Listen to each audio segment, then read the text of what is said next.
Well, hello, and welcome back. I'm AJ O'Neill, and I'm coding at work. So where we left off was something to do with templates. We're not actually that far ahead from where I left off, all things considered, because yesterday what I spent a lot of time doing was investigating a mail service called Postmark.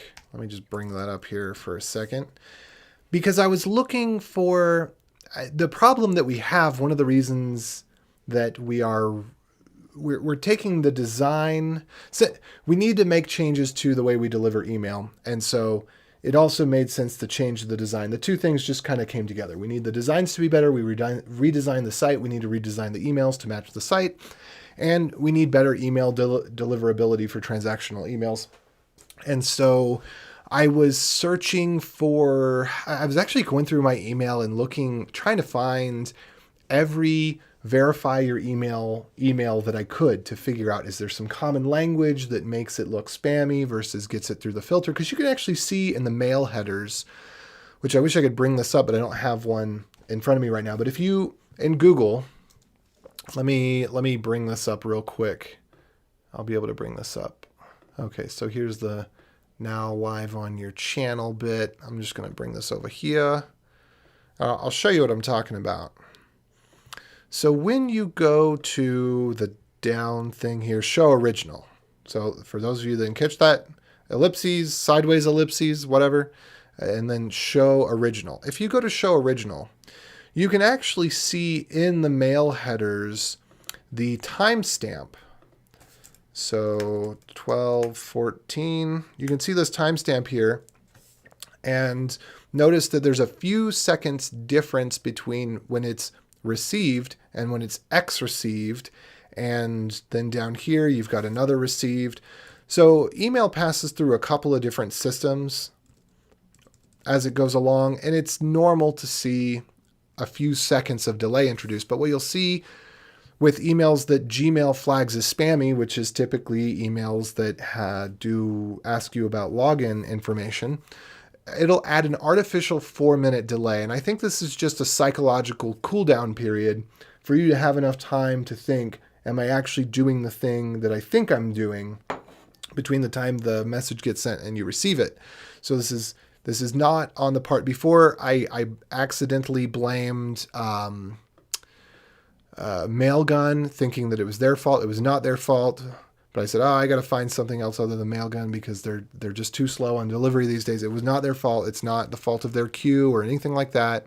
It is 100% the fault of the way that Google's spam system works. Anyway, so I came across these guys, because they had some articles on how to do transactional emails and improve delivery and yada, yada, yada. As you can see here, lots of really good stuff. Probably the best articles on mail I've ever seen. I don't know how I haven't been coming across this in the past, or maybe I had, but I just didn't remember their domain, because a lot of this stuff's old. So I don't know. I mean, yeah, 2018. It seems like I should have been, I mean, not that that's old, but it's been around long enough that it seems that I should have been coming across these before. But anyway, I investigated them a bit. I'm hoping to be invited to their service.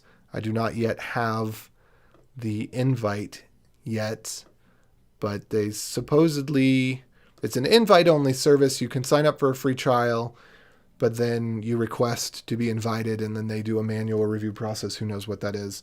But I'm hoping that today I'll get the email that says that I've been invited to the service. The service is really cheap in terms of, I mean, it's not cheap. It's in terms of quality, it seems the best quality you can get. But in terms of price point, it seems lower than anybody else. But I think their secret is they don't have any free users. You're either in the free trial where you have very limited access. You can essentially only send emails to yourself in your own domain. And then when you get past that, then you go into the $10 a month tier. But $10 a month is nothing for mail services. Usually they're ridiculously expensive. So I think this is great.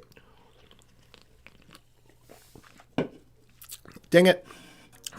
This got warm between the time that I pulled it out of the fridge. It's not warm, but it's not icy cold. It's not dripping with the sweat of coldness. But brought to you by, not brought to you by Mountain Dew. Let's see. What was that? That went by too fast. All right, so I was updating the email code. I can't test this out yet. I'm going to have to update my message here. So I put in Postmark has this thing called streams. So what's cool about them? Let me just go ahead and mark that out of there, and we're gonna put that back. What's cool about Postmark?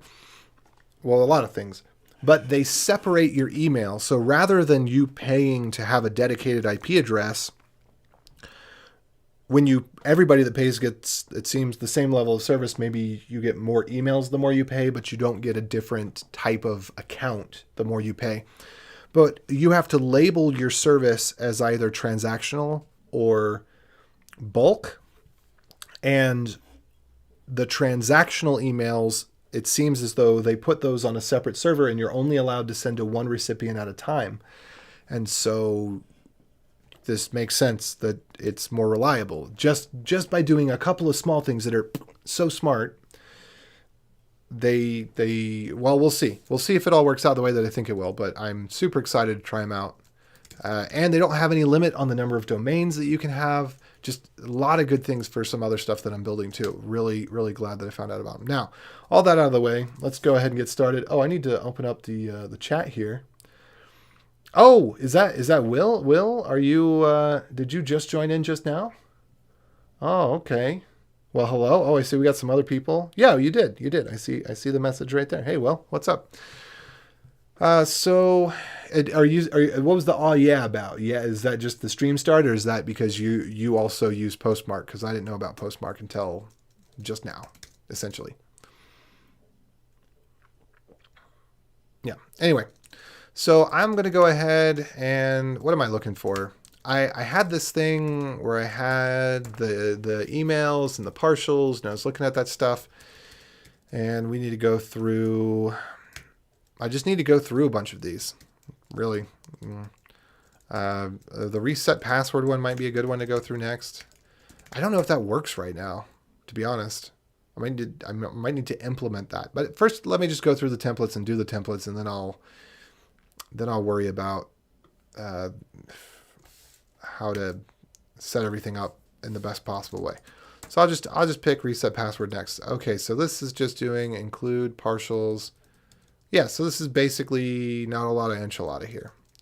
So what do I got? Verify email. I should probably put this under maybe templates. I think I'm at the point where I should move this stuff to where it's going to go, and I have to think, where should it go? I like the idea of putting under source API mailer. No, not API, sorry, source lib mailer. That could probably work out. And then, yeah, let's just do get move render and layouts and partials and verification email. Let's just move all of that under source lib mailer for now. I think that's a good place for it.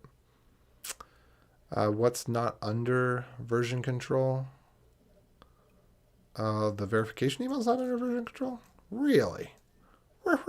Really? Let's see if we do this then, because I think I might have renamed it without renaming it in Git. So let's try this. Take your old name, take your new name. There we go. That's what it was griping about. Okay, cool. So what else do we got here? There's too many things in this root directory here. I need to get rid of all this junk. I'm going to make a folder called junk just so I can look through this later. But we've got the do or do not, errors, creates, status, required. There's just a bunch of debug stuff here. AJ notes, I don't know if we need that one. Find, get, do the thing. Just a bunch of temp stuff that's laying around. Let me see if I get status now. What do we? Nothing got deleted, did it? This got deleted. How did this get deleted? That might have been deleted because it may have been deleted on purpose. Stoked that the stream has started. Yeah, a little late today because I was at the dentist. By the way, it turns out Mountain Dew is actually good for your teeth. The dentist told me this because he asked me if I was doing anything different. And I said, well, I've been drinking a lot more Mountain Dew lately. He's like, no, I mean something good that's different. And I said, no. And he's like, huh, well, I guess the acidity and the drink maybe is causing your teeth to clean better or something. It's kind of weird that the dentist knows my mouth that well, but I guess that's his job. Technically the dental hygienist. The dentist only comes in for 2 minutes, looks at the teeth, taps them with the little metal thing, and then goes away. Anyway, so I had that, and then I needed to pick up something from Walmart and yada, yada, yada. So I'll just be working a little bit later today. So we got to do, we got check errors, we got cookie. I think all this stuff can go into junk. We got old staging. That's probably just listing commits. We got pickaxe. That's probably something for Git. We've got postmark. That should probably get deleted, but I'm going to put it over because my guess is that that has our key in it. So I'm going to go check this out on the other screen real quick and find out what's in here. And if it's the thing that it's just the example that has our key, then I'm just going to delete it. Yeah, that's all that was. That's just the example that has our key. Okay. I've deleted it. Okay. Yeah. Kind of a creepy thing to say, knows my mouth that well. Quick, come up with something else to say to push that off the stream. People are going to get weirded out. All right, we've got templates. What is templates? TMPL names, I think I can put that over to junk. We've pretty much got that. And then what is this templates here? Is this is a folder with templates in it? What? Whoa, I'm confused. Oh, hold on. It's a link. It's a link. It's the old template link because I didn't want to. Yeah, I understand why. That's okay. We're just going to get rid of that. And then I'm going to go to source lib mailer. And then I'll link. Oh, excuse me. Let's go up 1 or 2 or 3 or however many we need to go. No, it goes down to API, and then it goes down to util, and then it goes down to email, and then it goes down to templates. Too many layers. It's not that far fewer this way, but whatever. I like having all my code in lib. Eventually, I want to get rid of that source folder. It was a source folder because before, one of the first people wanted to Babelify the node because heaven forbid we just use the JavaScript that's available in Node. It's not worth Babelifying Node code for 1 or 2 tiny extra features that are coming down the pipeline, but whatever. Now the process is simpler. Deploys easier. It's less complicated. People can understand it better. People other than just myself believe it or leave it. Okay. So I probably do want to put that in templates at some point as well, but whatever. So under our templates, we have our reset password is what we're doing, right? So actually what I want to do first is let's just touch reset password .eta.mgml.html. So I want to get most of the transactional emails out of the way, and then there's some with reports that we'll have to do separately because they're more complex. See, when you lull ultra half, which by the way, welcome and thank you for joining in. I appreciate a good lull. You have to tell me what you're lulling at. See, Will told me what he was lulling at. You're probably lulling at Will. I don't know what you're lulling at though, and it's 10, 15 second delay. So the moment has passed for me. Of course, now that we have the comments up here, you can see what kind of delay it is because you can see when the comments come. Yes. All right. Adios. Your ear out for Eddie. I'll keep my ear out. Okay, so let's do templates. Well, I guess first, let me just create a blank one. Let's just copy this whole thing. And then let's create a blank .eta.mjml.html. We'll have a template for our templates. By the way, I've riffed a lot. Oh, well, 2 things. One, I found out that ETA is actually called ETA or ETA. Apparently it's the Greek letter lowercase h, which looks kind of like an N. That's what ETA is named, but they named it wrong. It's ETA. Everybody knows that. No, who knows the Greek alphabet that well? I mean, alpha, omega, okay. Mew, hopefully, because Pokemon, but and that's not even the same Mew, but still. Yeah, I don't know my Greek alphabet that well. I know that Foxtrot is not part of the Greek alphabet, nor Geronimo.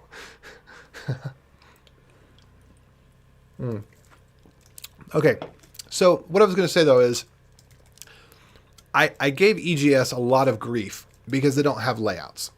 And I think you actually, if you did not have layouts, you can still, without having layouts, with only having partials, you can still write good templates. Just people don't do it. The thing you'd have to do is you just copy the boilerplate every time. You just copy the opening HTML, and then you include the headers, and then you'd include the footer, but you'd in every single file, you just have the open HTML, close HTML, and some other stuff you just repeat in every single file. And that would be okay. That would be appropriate. Because the rule is there needs to be, for any tag you open in a template, you need to close in a template. You do not open a tag in one partial and close it in another partial. That is a no-no. Don't do it. Bad. That's the spray bottle. Hence the noise. Otherwise, it'd be like, that would be violent, and then they'd just end stream. Yeah, I had no idea what ETA was supposed to mean. No, ETA does mean estimated time of arrival, but ETA.js is the Greek letter eta, or eta, or ida, or whatever. Somebody tell me how to pronounce it. Anyway, we're going to add our blank here. So we got a section, we got another section. I guess that's it. That really is just, we have column and we have some text. We could put hello. I don't know. I think that's pretty much it. You know what we ought to put though? Here, this is what we need. Everybody can appreciate this. This message will self-destruct. Ba-da-da-da, ba-da-da-da. Oops, crossing the streams. Wrong meme. All right. So here's our blank one. So this is going to become a lot easier now. So our password reset, we're going to paste this in here, and then we're going to go to our other password reset. Come on, reset password.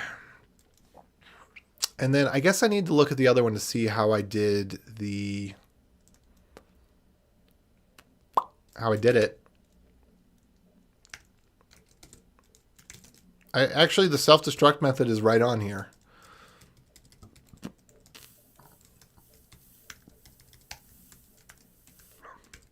We need to put in a button as well. So let me go check out the other one. I think I had a button in the verification. Where do we have our button? MJ button. MJ button. And I need to have a partial that includes the style so that we can reference the style, I guess.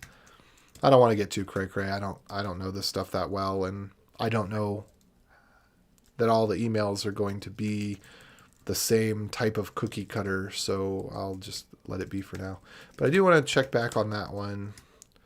How do we do this? We give it a title, password reset.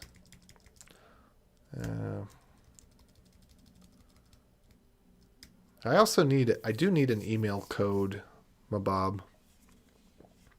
Yeah, exactly.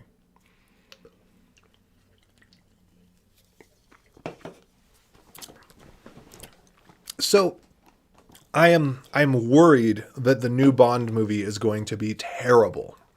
And I'm worried this because there was a bunch of hype about how it was going to be all politicized and they're going to have a black female Bond, which I'm just going to be honest with you. When you take the worst qualities of a man, such as being a womanizer, and then transpose them onto a woman, one, it doesn't transpose well, and two, it doesn't make for a more likable and more interesting character. So we'll see how that goes. But then in the trailer, they pretty much got rid of her entirely, which makes me think maybe they got some feedback of, the audience that James Bond is geared towards isn't that type of audience. So we'll see what happens. Now, if they wanted to do a black guy James Bond, great. That'd be awesome. You know, whatever. James Bond is just whoever 007 is. And technically it can be a woman, but it just doesn't make sense for what James Bond is. James Bond is an anti-hero. He's kind of not quite a Deadpool, but he's not necessarily a good guy. You know what I'm saying? So I don't know. Anyway, what do we got here? We're going to have this verified. This is all correct. Well, of course it's all correct because it's right here. So we've got the text. Do we want to make the font size big?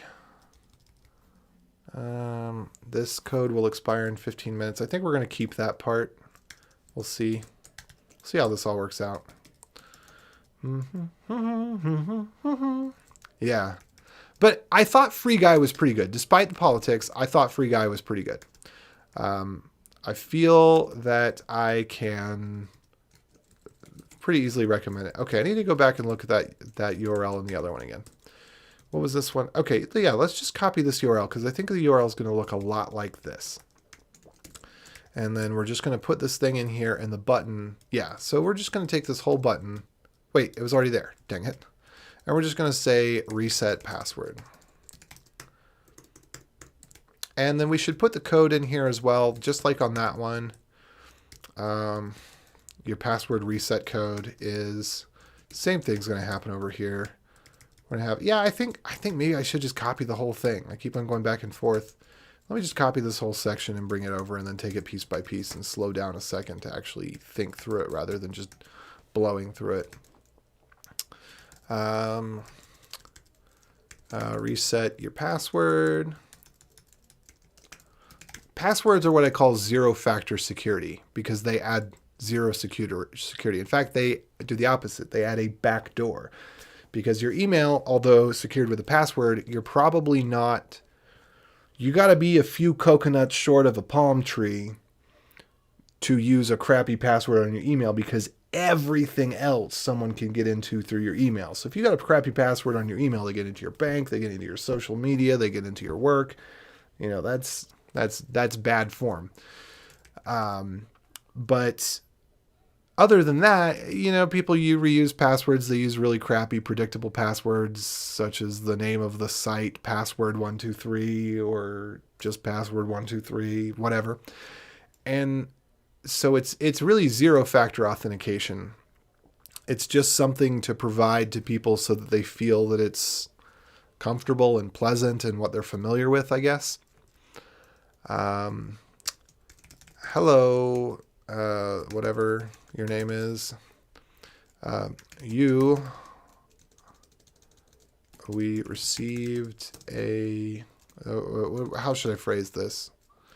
This is one of those things that needs to be thought out separately, not thought out at the time you're doing the code. This needs to be its own process. So I should spend very little time on it here because my goal is to update the code. Hello.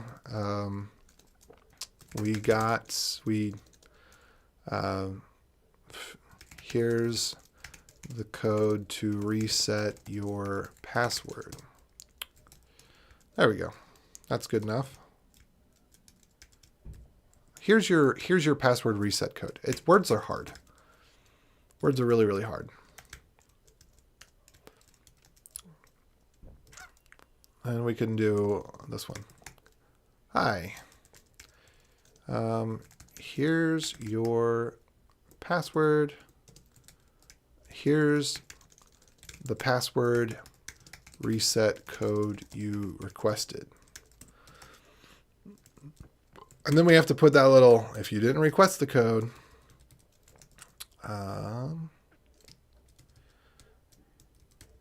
okay, so this message will self-destruct. Yeah, we don't need to worry about that so much. Let's put the button there. And then maybe I will put another section. And I'll put, if you did not request a password reset, please ignore this this email. Your account is secure. No problem. Okay. So I'll just bring that back down here. Anyway, I forgot what I was going to say earlier, but it was off topic and stupid anyway, so I don't need to finish whatever that thought was, I'm sure. But I know I had a thought. I got that tingling feeling of I started a thought and didn't finish it. Tell me more. GNU Pass, sync it with my phone. Tell me more. I would really love a self-hosted thing similar to LastPass, and I would be happy to pay for it. In fact, I think that's one of the problems with open source software is they need to advertise, here's how to pay to get the thing really easy first. And then, yeah, you can go download the source and compile it yourself and figure out how to put in a tool chain yourself, whatever. Is this what we're talking about? GNU Pass? Can I host this somehow? Is there a browser plugin for this? That's the big thing, is there has to be browser plugins for it.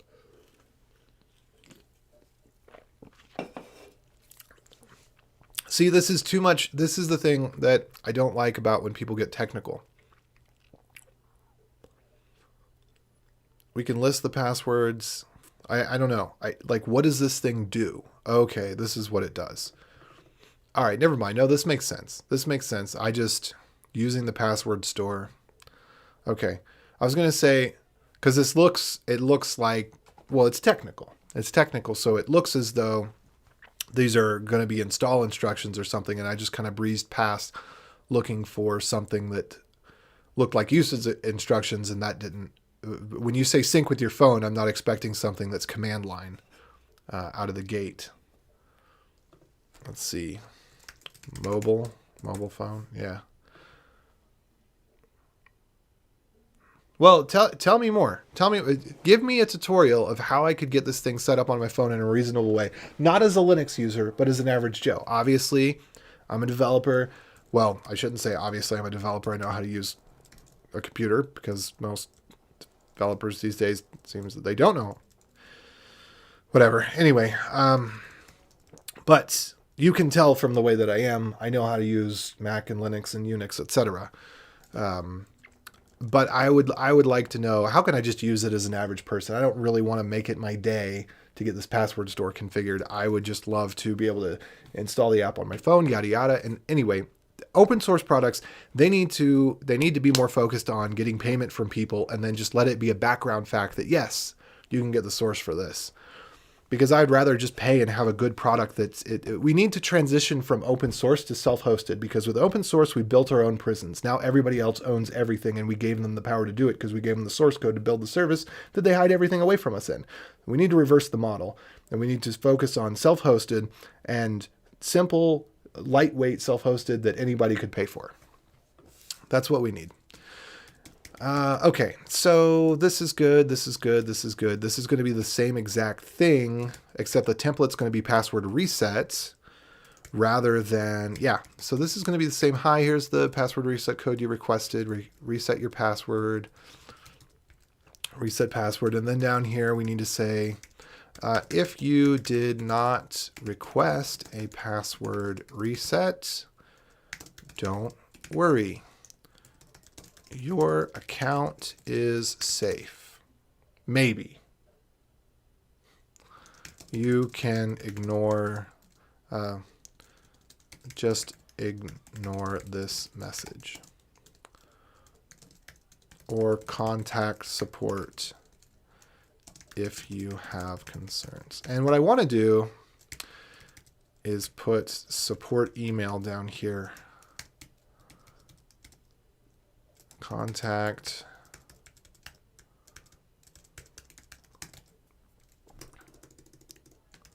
support email. And I guess technically this should be, so what we should do, href equals mail to : support email, like this, yeah?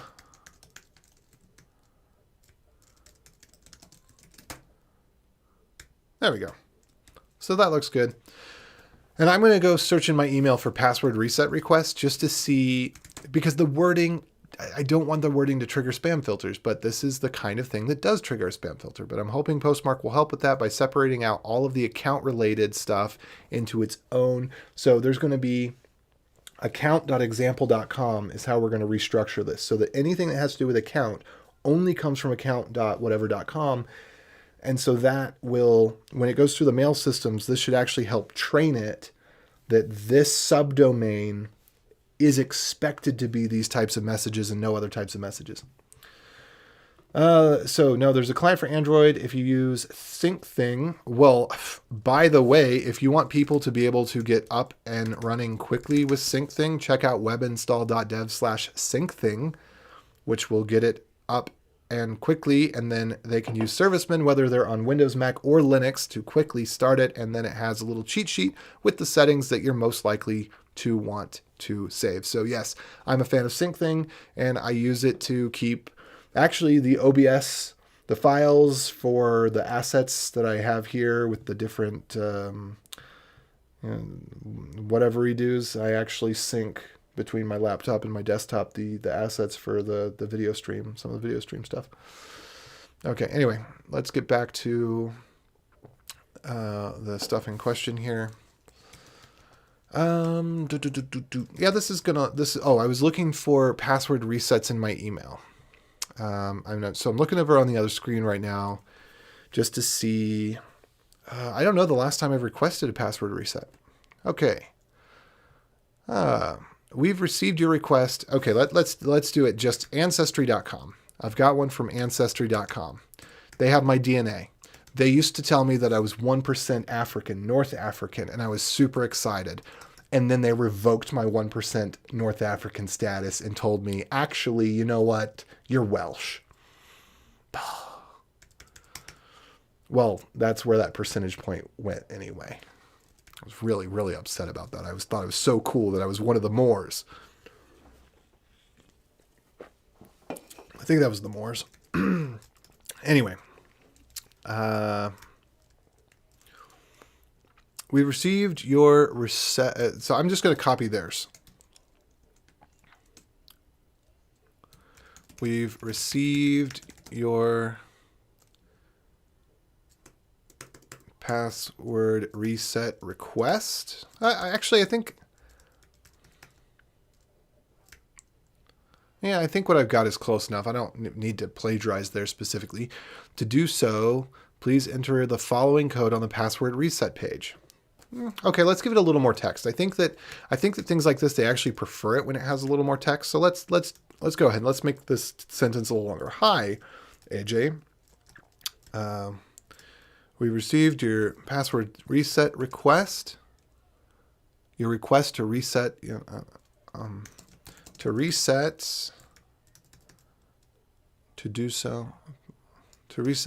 your password. Enter this code at the prompt.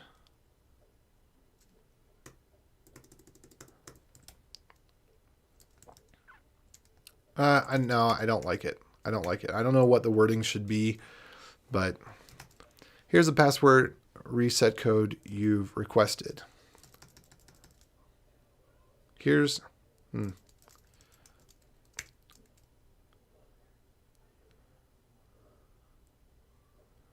I don't know. I think putting the time up front makes sense too.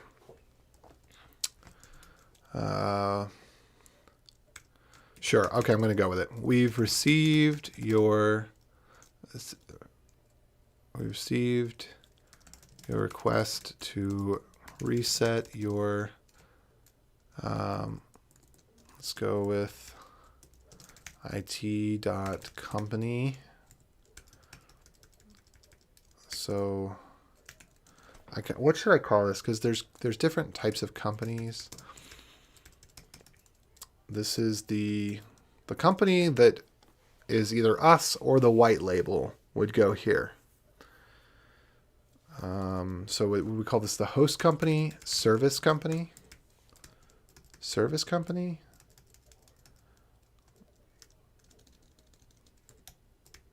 We've received your request to reset your whatever password.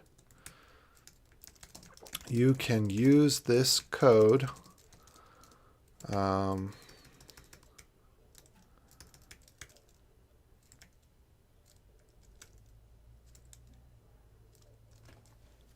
Let's see. Please enter the following code. Okay. Please enter the following code within the next 2 hours. So this should be, and I don't know what I should call this. Expiration. This is duration. Duration. Let's say code duration. What's we got here? No, nothing. Oh, hey, more people joining in. Hello, welcome. Nice to have you. Maybe. I think. I hope. You be the judge? No, I have to be the judge of whether or not it's nice to have you. Dang it. Well, so far so good. Keep up the good work, people. If you want to tell me who you are and where you're from, that would be awesome. And for those of you that are coming and going, if you do want to thumbs up, thumbs up. If you like what you like, you get more of what you like. Thumbs down otherwise. And if you do want to subscribe, just hit the personalized recommendation, hit the bell and select personalized recommendation. So you get the good stuff.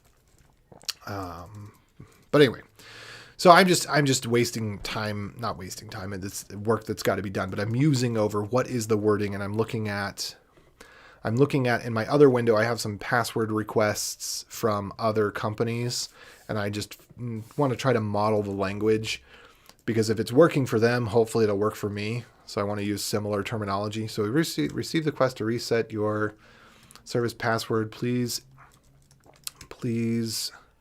use the following code. The following on the research on the one code on at the password reset prompt within the next code duration. So I think that should work. And then I'm just going to need to fill out what these things should be. Okay, we received your request to reset your Ancestry account password.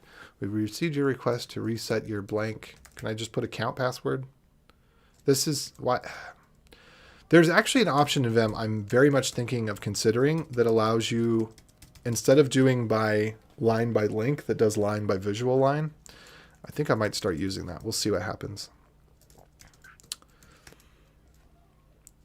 Please enter the following code at the password prompt within the next duration. Sure. Okay.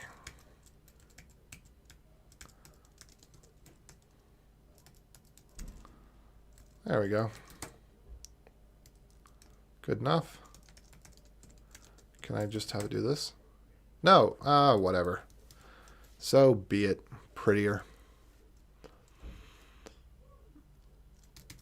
All right, cool. So this is for people that like to read and want to put in the code. And then for other people, there's the button, reset password. And then there's the, okay. Thanks for being an Ancestry member. Sincerely, Ancestry Member Services. If you don't want to change your password, please disregard this message. Sure. If not request a password, don't worry. Don't worry. And then what's the, don't worry. Your account is safe. Just, if you don't request a password reset, please ignore this message. Your account has not been, oh, what is it?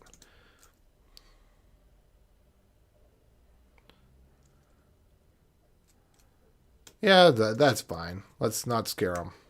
If you hear the word safe, you think dangerous. Let's just leave it at that. Please ignore this message, or there we go.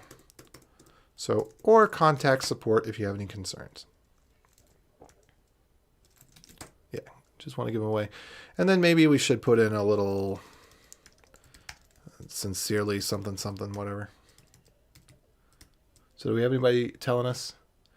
GK. Oh, really? Ha! Indeed. Well, thank you. I appreciate that. I'm going to put that in my little Vim cheat sheet here. Do I have one for Vim? Whoops. Do I have one for Vim here? Top 10 Vim tips. That's not really where this belongs, but I'm going to go ahead and, oh, there's nothing here anyway. GK is visual line up, down. What is it? J is down, K is up. Is that what it is? I don't actually know what they do. I just hit them. You know what I'm saying?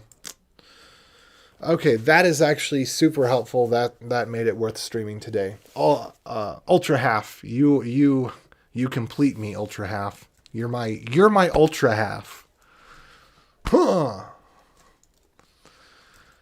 That was awesome. Thank you. Now if I can remember it for tomorrow. Let's see. Also, I need to adjust prettier so that it just doesn't allow lines to be so long in the first place, but that's something that's going to take a little bit of coaxing.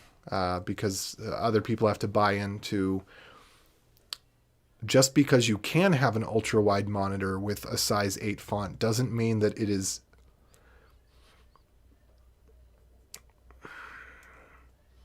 That's not how you should write your code. It's hard to read. Okay. Yeah, so I got that one. We're calling it service. This needs a better name. Host service, service host, service provider, service provider, service provider. That might get confused. I don't know. I'm just going to call it our company for now.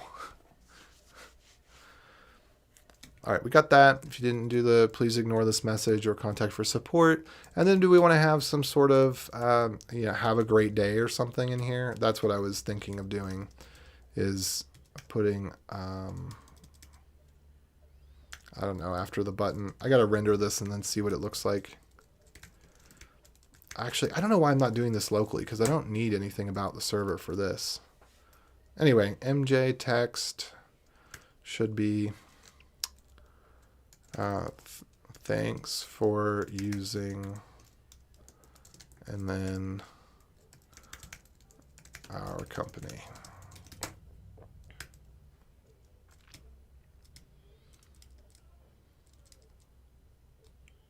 All right, I'm going to go ahead and send that email to myself and see how it looks. I'm going to need to introduce a couple of things. Oh, I didn't grab.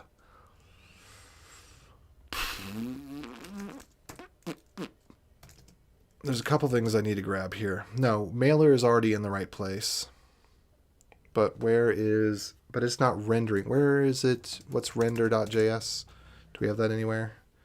Yes, so utils send email. We need to change this from, what the doobly do? Render. This is going to be in source lib mailer render now. I think the rest of it should still work just fine, and we're going to change our messages so that we have our company example LLC. What was the other stuff that we had in there?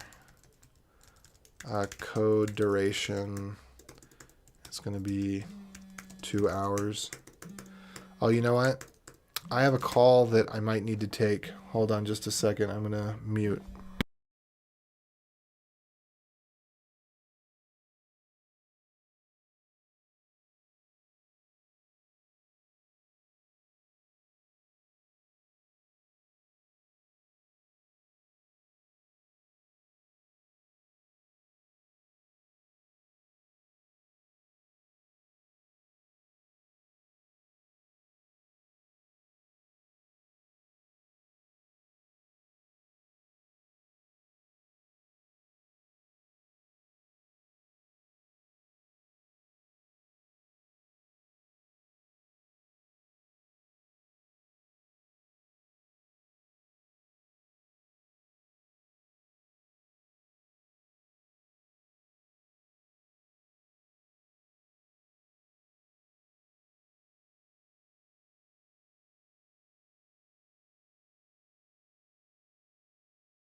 Back now. So what that was about, you can probably hear in the background. I'm going to turn that off. My office AC quit working, and it would turn on and it would just blow warm or hot air instead of blowing cold air. And so I had a call with them to, but of course, as soon as you get on the call with the person, this is the way of support, you can't reproduce the problem. So for the last week or so, which hasn't been so bad because it's been getting cooler, especially this last week, the temperature's been perfect. I haven't even needed it anyway. I only needed it for 1 or 2 days. Anyway, the point being, the AC unit failed, and I tried a bunch of different stuff. I checked the filter area and this, that, and the other, unplugged it, replugged it, yada, yada. And it wasn't working. I'd leave it on for half an hour. It wasn't working. And then now everything's working perfectly. And also the model number isn't registered in his system. I got it from one of those Kohl's/Harbor Freight style stores where they just have odds and ends of things that for whatever reason didn't sell at another retail store, and they kind of buy it in bulk and then sell it themselves. It's one of those types of deals. So I paid probably half the price on it. Thank goodness, because it's only got a 1-year warranty. But he says it's either so old that it's not in the system, or it might actually be from another country. I think that's a little less likely because it's got a US plug on it. And for it to have a US plug and not be from the US, it'd have to be from Japan, in which case the manual wouldn't be in English, French, and Spanish. Anyway, that's definitely a North American manual because those Canada, Mexico, America. So it may just be a unit that's 10 years old and was stuck in a back room somewhere of some other store, whatever. So now we'll get back to the code. So I've never heard of CIT before. Change inside tag. So I know very little about Vim for how long I've used it. I use it because it works everywhere, but there's just so many features to it. I can't, my working memory is too small. So I learn the 20 things I need to know and occasionally something super useful, and I learn something else. This GJ and GK, that's ridiculously useful. I will be using that. So I thank you so much for that. We'll get back to the stream now. So I saw some people left, of course, because I'm just chatting on the phone and that's not very interesting. And some people joined in. So to those of you that joined in, welcome. I'm just doing some work here, trying to get email templates that will pass through the Gmail filter and in seconds rather than in minutes.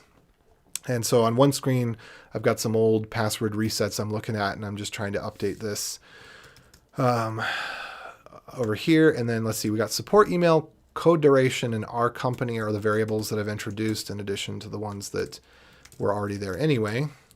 So this is my little test message.json. I'm going to make sure that I have our company code duration and support email. We'll go ahead and put in here. joe@example.com. By the way, I was talking about this earlier, but when you are setting up your emails, I can't recommend highly enough the Postmark guides.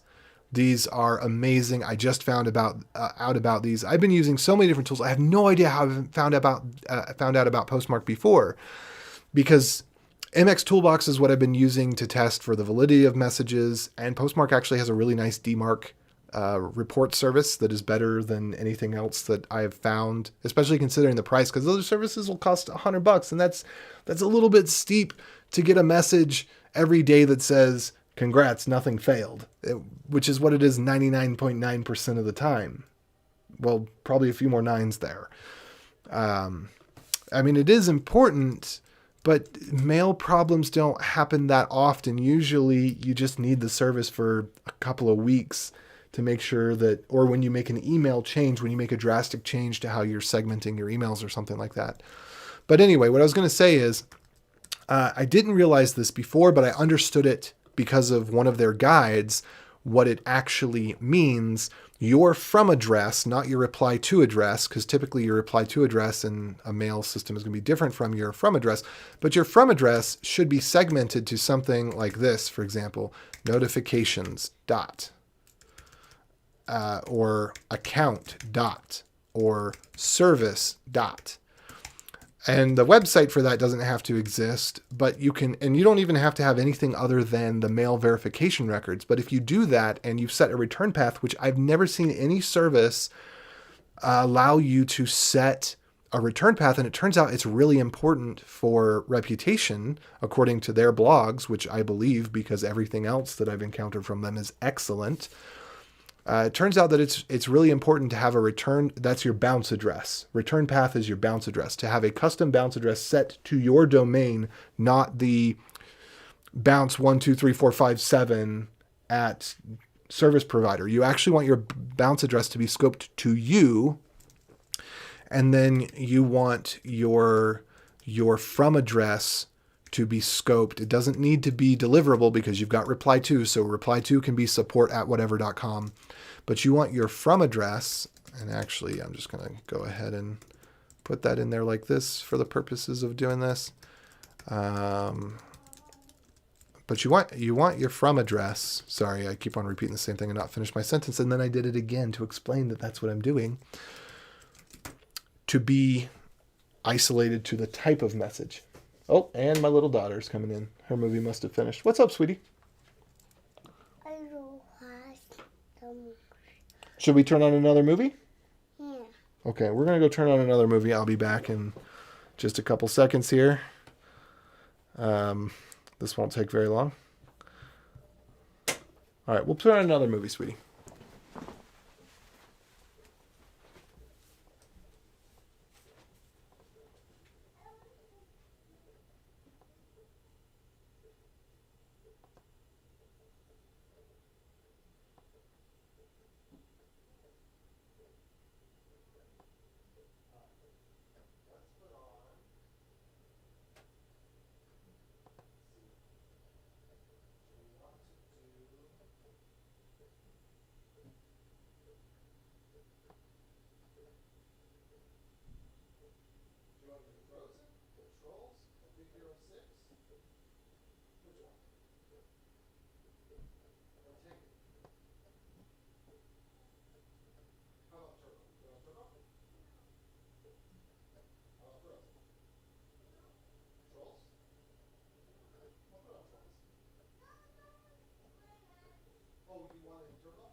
Just started that because you can turn off if you want. Anything good?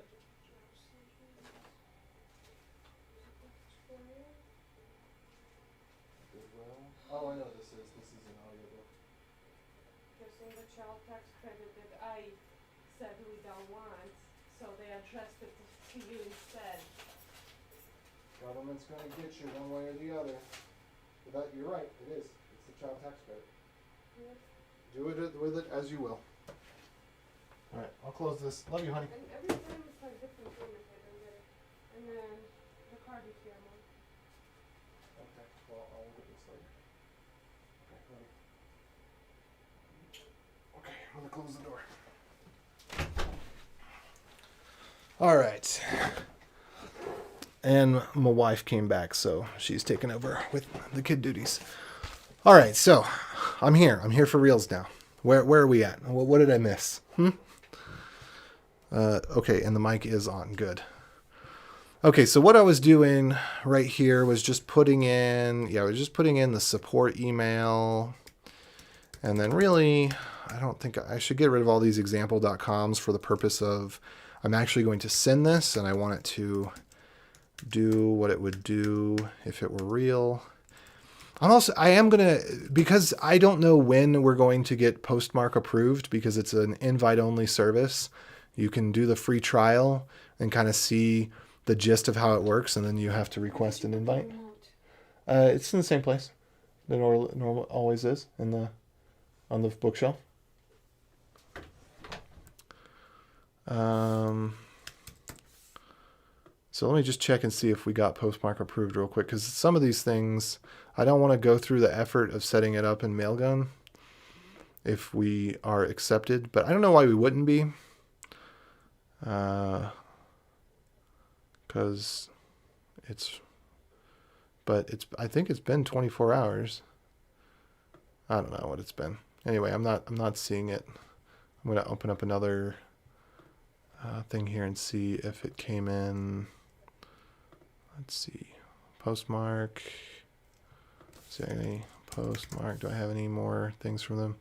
Welcome to Postmark. This is 9:50 a.m. Okay, so maybe you're invited to Postmark. Welcome to Postmark. Okay, I just didn't. Somehow I didn't see the welcome email. Good. Oh, good. Yeah, I somehow, I don't know. I use the priority inbox in Gmail, and sometimes that doesn't work as well as hoped. Okay, I'm on the free developer plan, which is it is the free trial. You get 100 test emails. But yes, I am definitely going to upgrade on this. Okay, so now that I know that we actually do have the account that we want, I'm going to go ahead and set stream. And I believe that I've already set this one up so that it will deliver to the dev. So let's see, what do I need to do then? Then I think it's dev account. And then we have a different domain. We have an entirely different domain for dev services, and I'd recommend anybody do this. Don't run your dev services off of your production domain. Just get a junk domain. Call it Gargly Splat. It doesn't matter. But because of SEO and because of mailer services, whatever, because of security, keep your production stuff on segmented away. And then the dev stuff, I put dev prefixes in front of it. And the prod stuff doesn't have the prefix, obviously, because if somebody looks at it, you don't want them to see prod account. It should just be account. But let's see what we can do here. That one, actually, I'm going to want that to be to myself elsewhere. So reply to, we don't want the, no, that's a good reply to. Except that, one thing we don't, because we use Google Workspace for the email. See, this is going to look spammy. This is what I need to do. This needs to be dev dot, because I don't want it to trigger the spam filter. If we've got two domains that look similar, that's going to trigger the spam filter. So it really doesn't matter what the reply to is, because I'm not going to actually check the reply to. And the two, this can just be my normal email address. Oh, I'm excited to try this out. I don't get excited about many things. Well, I get angry excited, but I don't get positively excited about many things. So this is pretty good.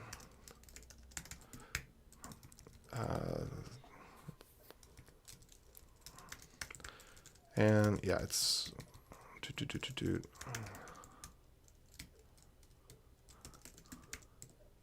okay, cool. So when I go to send this, I think it should send. If I do utils, send email.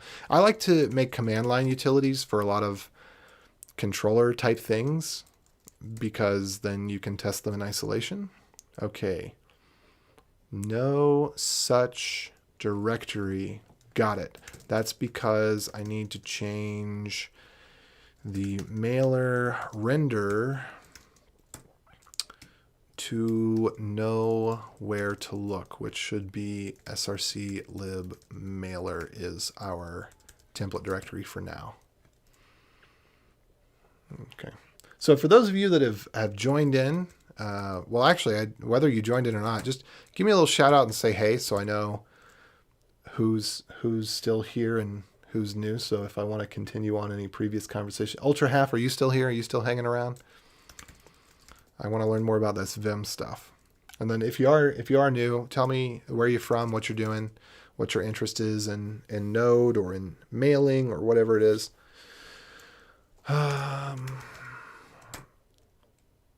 Okay. Woohoo! Error code 0. I think they're using Go based on their capitalization and the 0 value being 0 rather than being null or undefined or something like that, or not being defined, I meant to say. So let me go check my email, and ideally it looks like, did I get it?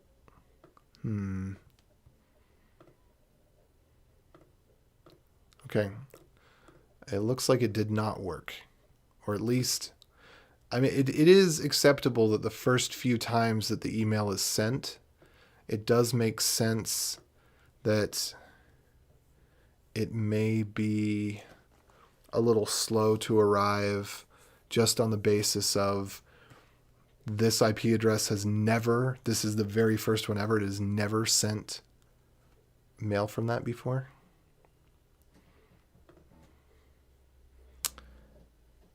Ooh. And in other news, for those of you that game on Nintendo, DecoDeals.com. I do see an email came in from DecoDeals letting me know that a couple of things that I've been looking at have gone down significantly in price. DecoDeals.com. You can see when both physical and digital games go on sale. Let me check all mail. I don't see it. I might have to double check. I'm going to go into Postmark actually and just double check that there it says whether or not the message is delivered. So let me see if I can log in. I don't think I can show this to you because if I remember correctly, unfortunately, they have the nasty habit of showing the private keys in the main interface without having a little hide show button. So I can't show you what I'm doing on the other screen. I want to log in. First, I got to log into LastPass. I'm going to mute.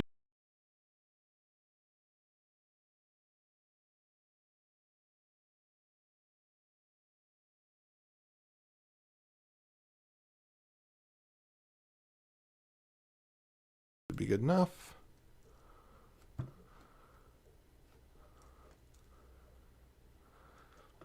And then, how strong are the passwords in your vault? Postmark. Oh, interesting. It looks like I have 2 Postmark accounts. So I used them for something else in the past.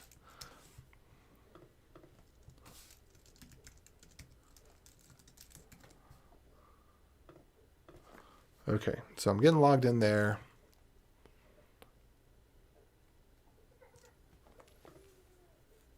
And continue. And this I should have just had an email sent. Messages 1. I sent 1 email. 0 spam complaints, activity. It says it was delivered. Oh, okay, that's not what I'm looking for, I don't think. Verify your email. Okay. So I'm going to check on my spam. Yep, that's where it went. Okay, so I'm going to click not spam.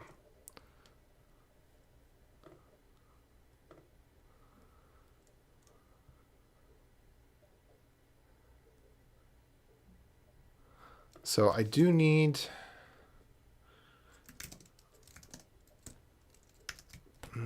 let's see, what do I need to do here?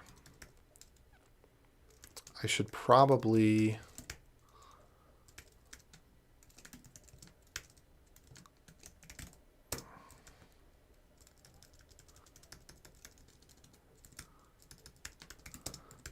do that. So let's give that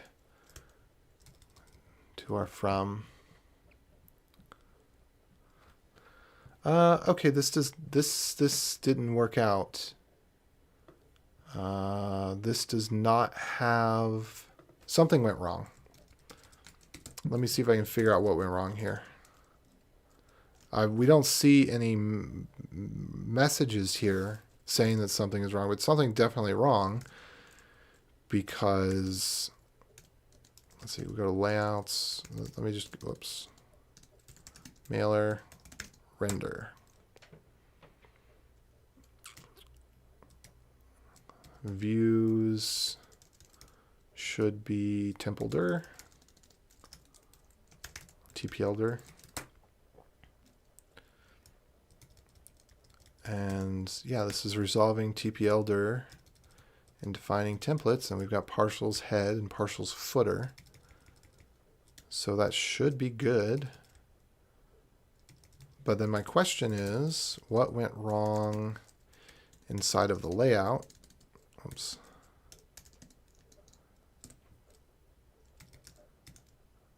Because we have include partials header and we have include partials footer, but in the email that I just got, I do not have either of those things. It does not look like it used this template at all, in fact. So let's see. I used reset password. I do have a layout specified.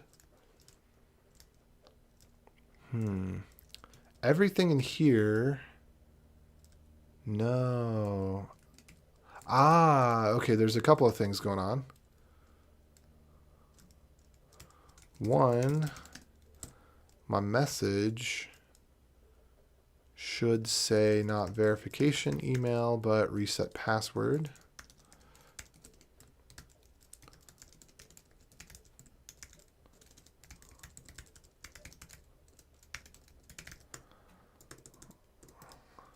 And this is more of a note to self. Okay, but still the verification email, that one follows the same pattern. Transactional email, and then should include this inside. I see this code will expire in so many minutes. I see verify email. Please enter the following code. Thanks for signing up.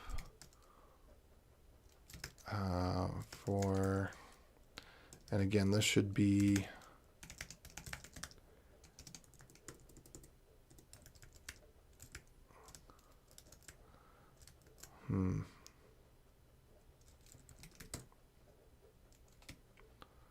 So the problem is the layout did not get processed.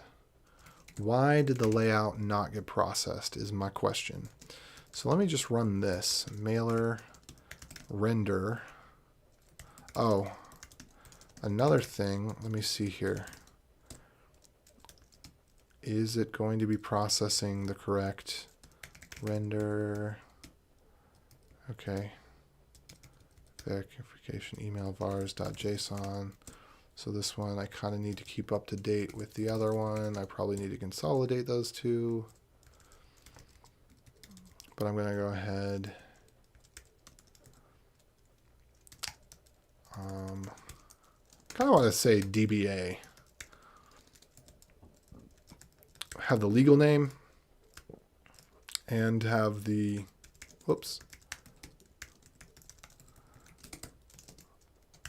Kopma.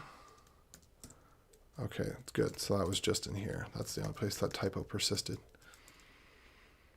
All right. Oh, variables. This should all be in variables, it looks like. Okay, so all of this stuff, that should all go into variables. Deal. Understood.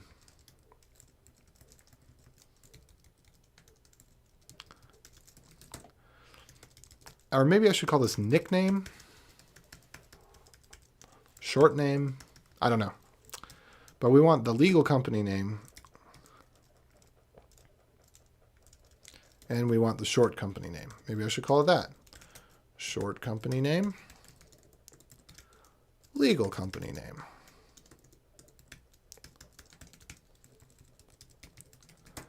There we are.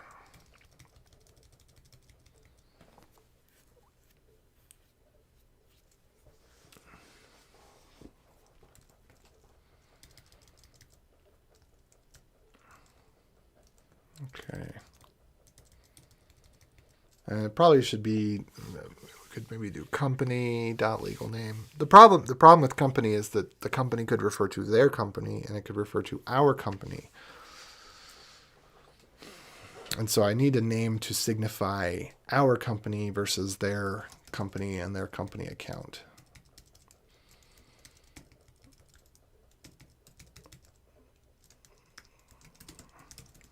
So let me just put this in the vars. I suspect if I don't put this in the vars, what should happen, red, green refactor. So let's test for the failure case. What should happen when I run this, that's acceptable.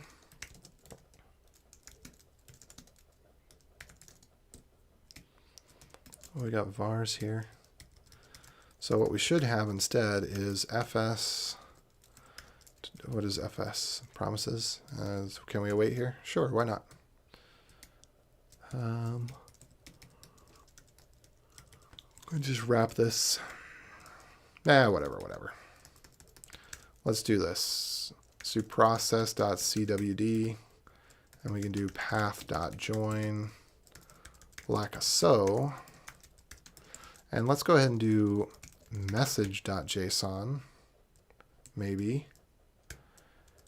And then we could do .variables. Is that what I put it in here as? Variables.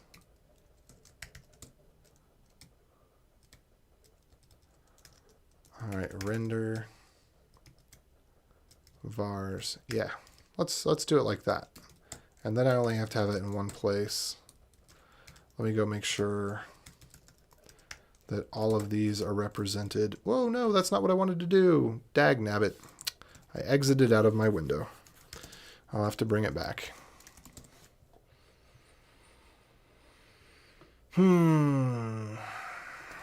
Boo-doo-doo-doo. Oh, that's strange. That's very strange.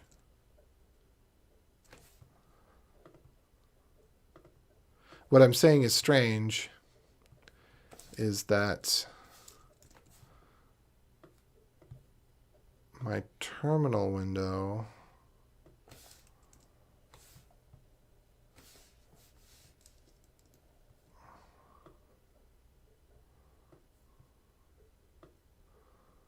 okay, there we go. My terminal window, how many columns wide is it?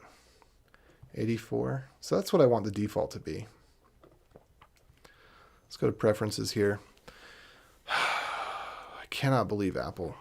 I heard my backup disk spinning up. I don't know why it needs to spin up my backup disk to check preferences on an application that is installed locally. They really don't want people to have backup disks. The whole world is moving towards they don't want you to have access to any of your things. And this is very concerning to me, in addition to just being annoying. But there's some place here where I can say what the Windows side should be. So I want 84, 84, 84, 54, 84, 84.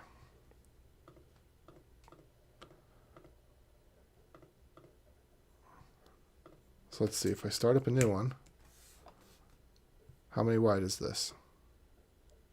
How is it only 62? That doesn't make any sense. You were with me, right? You saw that I set it to 84, didn't you?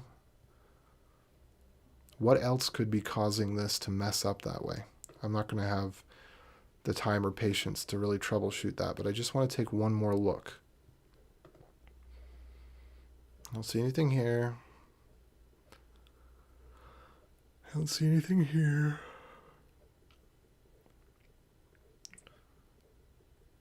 I don't know if I do want to use transparency. Do I want to use transparency?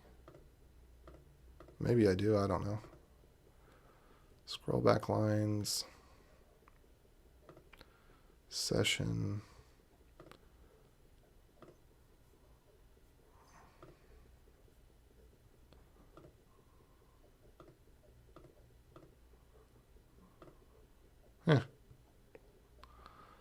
I don't know. Whatever. It's working. Gonna go with it. back into Savvy Dev. And I was looking at messages, and what I wanted to do was to paste in the variables and see if they were the same or not. So do we have preview in here? We do have preview.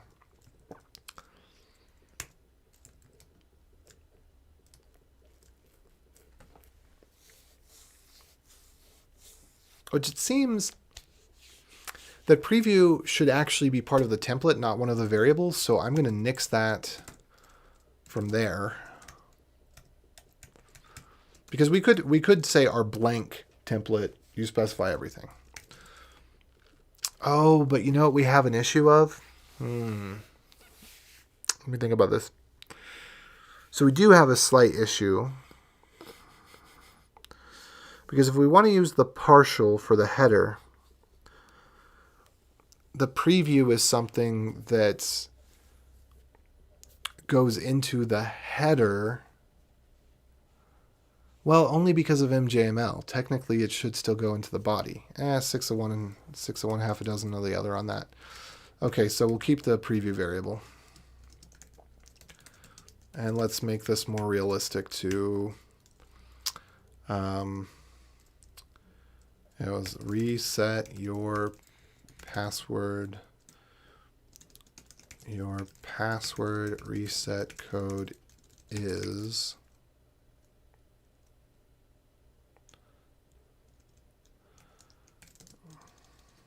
just keep it nothing. I don't know what to do it. So title would be password reset. I think maybe I shouldn't make use of the header partial. So if I go into lib mailer partials header, what's in here?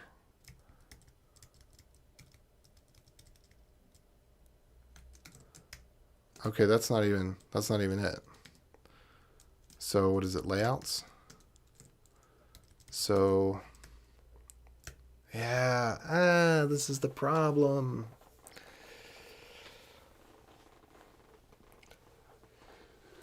It really doesn't even make sense to do this. It doesn't, in this particular thing, I don't think it actually makes sense to use layouts, because if you just copy the MJML and the head and the body, you're better off in this particular case, because you need this stuff. Well, I guess you don't need it.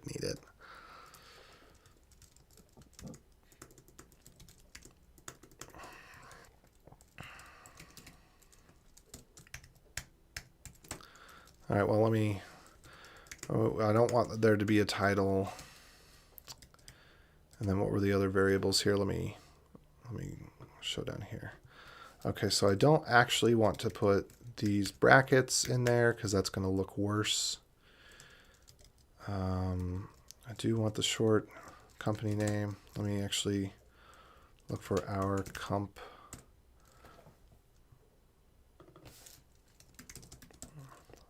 Our comp. So we'll change this to short company name. I think is there another one in here? No. But then I'll do it in this one.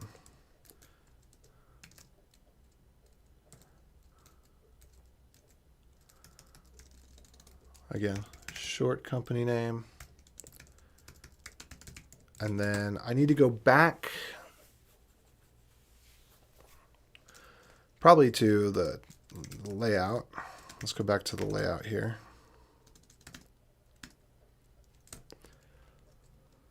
Is it here? The footer. Let's do partials footer. Okay, so there we've got terms URL. And this is going to be, whoops, legal company name. Well, let's actually take this one.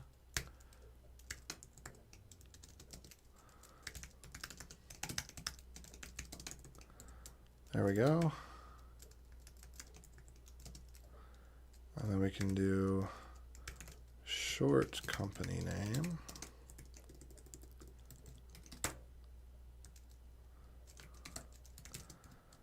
And then let me go ahead and put that in here.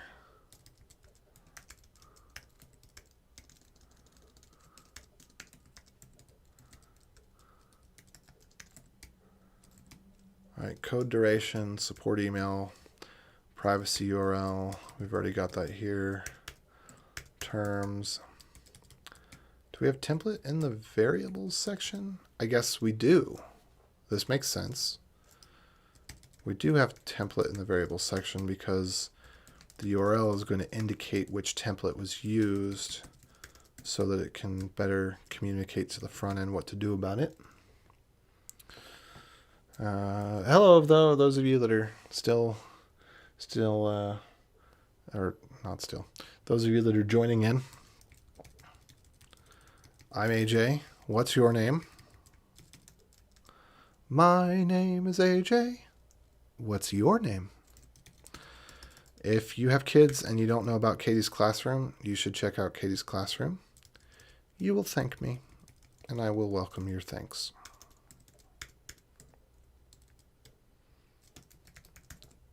Okay, I don't think I'm using secret anymore. I'm just calling it code. And then let's see what all the rest of the stuff. So we do have the user bit here. That's fine. We have, do we have name? So name was supposed to be, yeah, whatever. GK. There we go. Okay, what is all this stuff?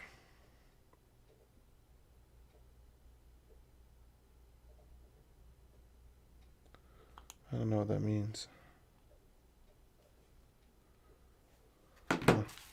Oh, also, I got a package. I'm going to open that real quick just because it's here on my desk. Alright, so URL is there, host is there. Host is there twice, and we don't need it there twice. We only want the one that has the correct dev. Okay, type and value. I don't know that we need that. Oh, I know what that's for. That's because in the URL, when the person opens up their email, we want to have their email in the URL that they click so that we can show their email in case they, whether they're logged in or not, it'll still have the email that came from the email address that the email was sent to. Oh, okay. Resources for mind, body, and spirit. Healthful sleep. I'm going to go ahead and import that and get that on my phone. So I think it's a bit much to pay for an app like Headspace. I don't know. I just like to buy things outright. Just give me the meditations and let me play them. So it just doesn't make sense for the cost of a CD with somebody reading some stories to you in a soothing voice, which would be about $10. You're instead paying, it's quite expensive. I don't remember what it is. I think it's $70 with Headspace. So if you're having a little bit of insomnia, there is some value in the novelty, but a lot of times when you're having insomnia, you don't want to listen to the relaxing thing. You know? Am I right? So I'd rather just buy the CD and then I have it, and I'm not subscribed to a monthly service that just gives me a couple new relaxation tracks every month. I mean, I guess if I was really, really making heavy use of them, but that's not the way that I am. A guided meditation for healthful sleep. Yeah, that's what I want. Good. 26 minutes, 30 minutes. Apparently, there's only 3 tracks on here, but I'll put that on my phone and then I go to bed at night. And if I'm actually in the mode where I'm being insomniac and I want to go to sleep, I can listen to that. We'll see how it goes. All right, did I get everything else right? We got preview title, ID, code, type, value, template, name, user, short company name, code duration, support email, host URL. Okay, all of that stuff looks right to me. So let me kick out of that. And let me go back to, can we get this thing to render properly? Okay, so now this should work. Let's just put a console.info reading variables from, and let's do vars path equals, and then we can do vars path, and then we can put that in here.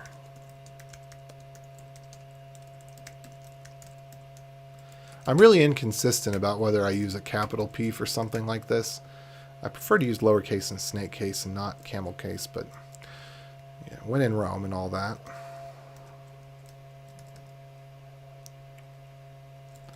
Okay, let's see if this works now. Actually, I'm going to pull this up just a touch so the little stuff at the bottom of YouTube doesn't get in the way of it. Wow, it's really going hardcore on that CD there. I don't think it goes that hardcore when it's ripping a Blu-ray. It really... Alright, so let's see if this looks like it has everything that it should have. And if I'm missing something. It's hard to tell, actually. So much garbage. Hi, AJ. Thank you for signing up. Great. But I actually don't want the sign-up email. Alright, let's change this out. Reset password. That's what I'm trying to check out this time. And what I want to know, let me make sure that I didn't screw this up. Because maybe I did. Because I thought I moved the right stuff to the headers, but you know what? I think I just looked at it, and I think maybe I didn't. So my partials, my headers should have the logo. Oh, there it is. Yeah, the logo's there. So again, with this, let's do company logo. And then I'm going to go in here, and I'm going to put in the variables company logo. And again, you can tell just by the naming that's starting to emerge here, there needs to be a company object. Or if not company, then call it something. But something in that vein. Okay, so what we should see in this output, let me run it one more time. What we should see is a PNG file. And I don't see the PNG file, and this is concerning. Where did it go? Why is it purporting success?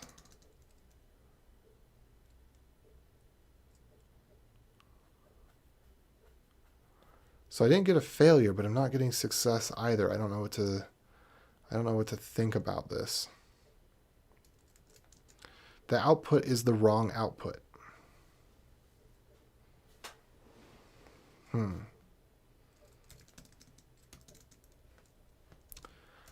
I have a suspicion that this did not work as expected. This include file. I have a suspicion that, let's see, it's not including the partials? Partials header, partials footer. So we're defining them. The layout, so the layout is loading. How do I need to look at this?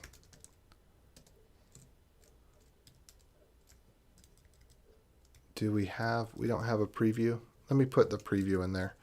I'm trying to figure out where the failure is. Preview is open for your reset code. Reset code.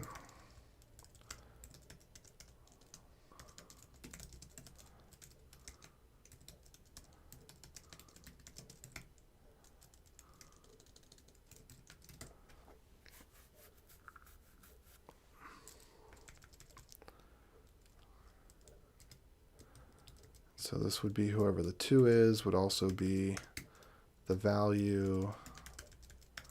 So we got some data that's duplicated-ish. Okay. Thank you, Goodwill.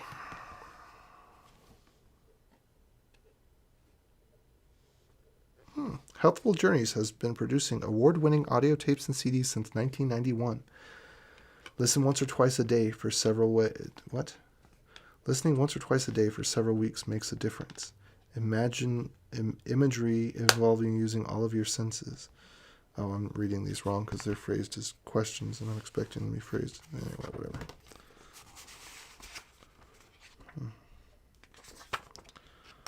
Cool. This is not a substitute for medical treatment. Do not use while driving a car or operating machinery or writing code. I love how they put that warning on there. I think that the warning is completely fake. I don't think that it's legally required, and I don't think that this CD would be so powerful that someone would actually fall asleep during it's. Hypnosis is not real, at least not in the televised sense. It's very real in the sense of what it is, but hypnosis is being open to the power of suggestion. If you are asked to quack like a duck, then you may quack like a duck, but you're certainly going to remember that you quacked like a duck. Anyway, so I think they put it on there to give you a sense of, oh wow, this is going to work really well. This is going to be super relaxing. I can't do this while driving. That must mean it's really relaxing if it could be that relaxing to distract me from driving. I think that's why they put it on there. Anyway, previews.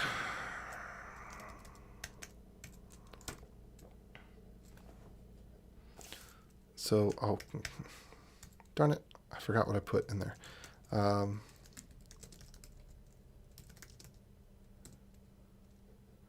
All right, so we see the title is in here, so this is good. So what's going wrong with the partials then? So the partials are where things are breaking down.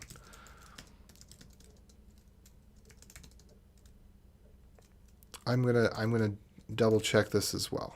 So here's what we're gonna do. We're gonna go to lib, mailer, and the layout is what includes the partial, right? Include partials header. Include partials footer, and I'm pretty sure this was working previously. So what I'm going to do is just put partial start, partial end, and then I'm going to put footer start, footer end.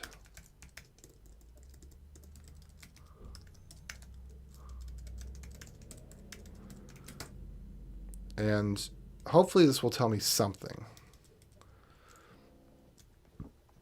I'm hoping the something that this tells me, well, it's going to lead me somewhere.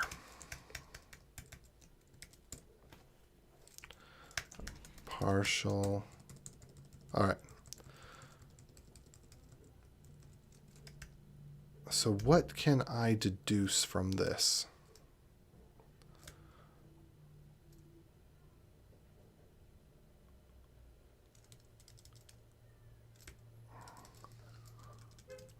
So it has the title and it has the preview,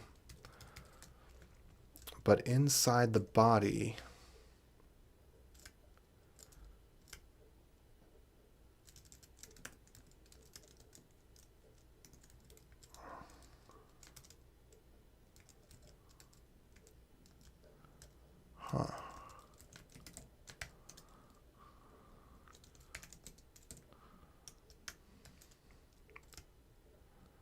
layouts is here.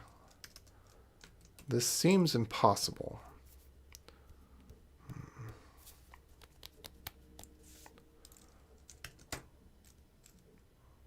It seems that it's executing part of this, but not the whole of it, which seems impossible. So let's see if we can eliminate the impossible, because whatever remains, however improbable must be the truth. Layouts, transactional, email.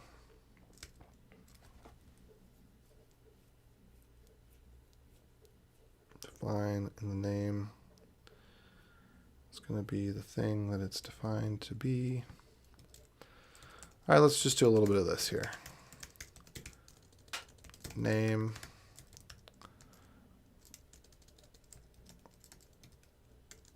and TPL. Let's just run that as is. So we got some headers. We got some footer.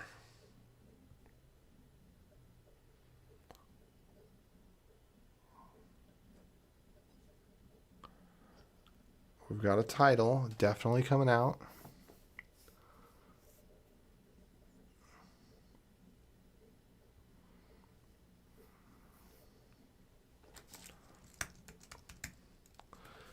We've got a preview. But we don't have the stuff from the partials. Let me go look at the documentation. There might be something really stupid that I missed. Partials. Define partial. And oh, the tilde. There's my problem. But the layouts didn't require that, right? The layout did not require the tilde. Partials do require the tilde. But here's the other question then. Oh, there it is. I don't know why I didn't see it before, but there it is. Okay, cool. So that was throwing me off. Well, all we're doing is we're missing the tilde. Okay. Stupid mistake. I thought that might be it. All right, so let's get rid of partial start.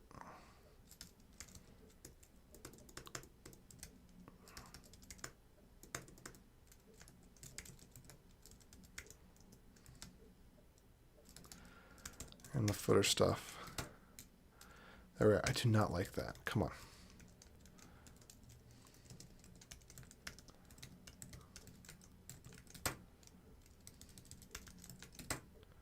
There.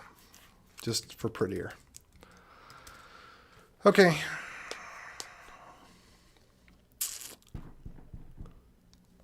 Good enough. Now we should see that it renders as expected.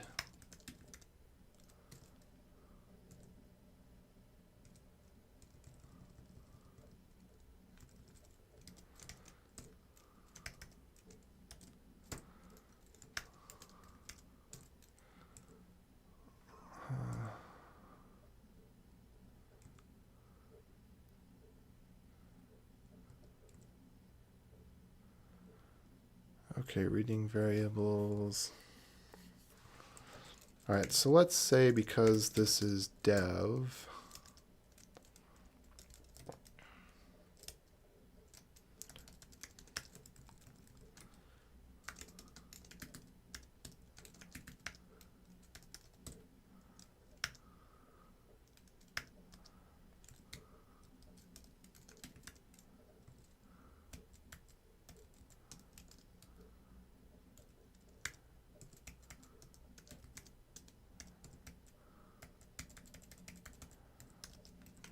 all right, let's see if I can send this mail.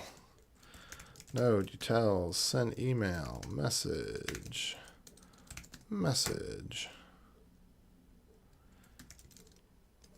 And then let's see if I get it.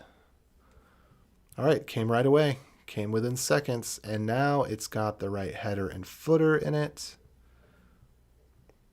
This is looking a lot better. I'm liking this quite a bit. Oh, yeah, this is looking great.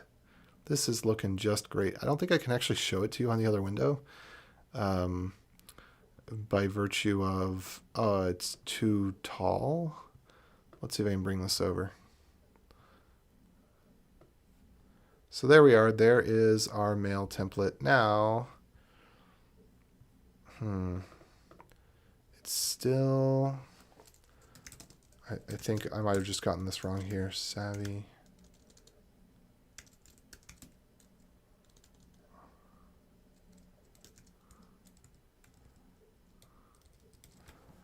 Okay, what was this here?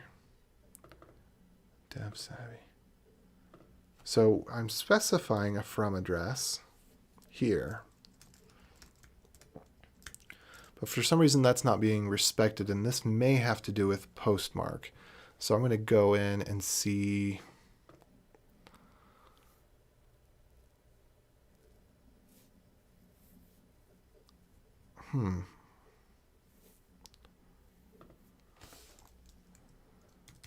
Let's see, did this send from Mailgun or did it send from Postmark? Let's go to show original here. Do we see any PM? PM bounces. Okay, so this did send from Postmark. And the subject is just hello. Why would the subject be hello? Is that what I put in here? Subject. Subject. Oh, I did put hello. Your password reset code is... And then I'd actually want to put that in here.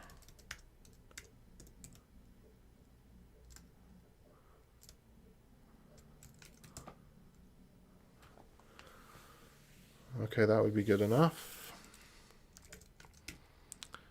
But I need to figure out why... If I go to dev account here, I go to settings,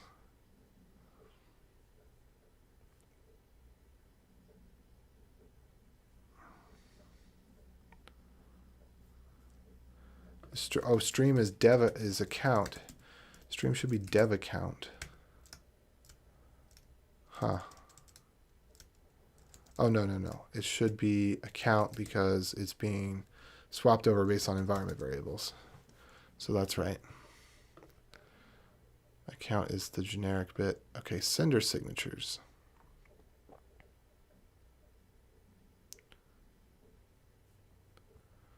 Servers, dev, signatures.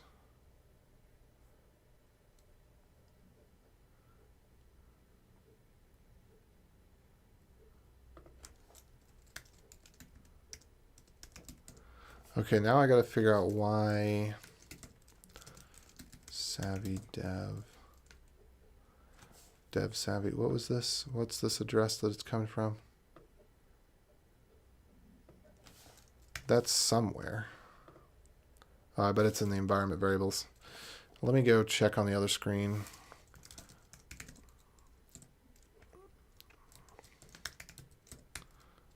Yeah, so this should actually be...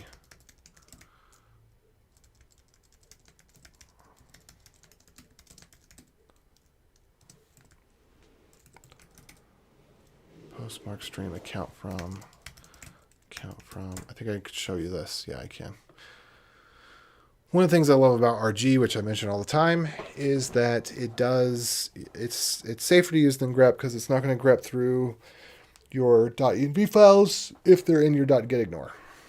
Just a great thing. Oh, hello. I see we got a couple more people joining in. Feel free to tell me where you're from, what your interest is in Node or mailers or whatever.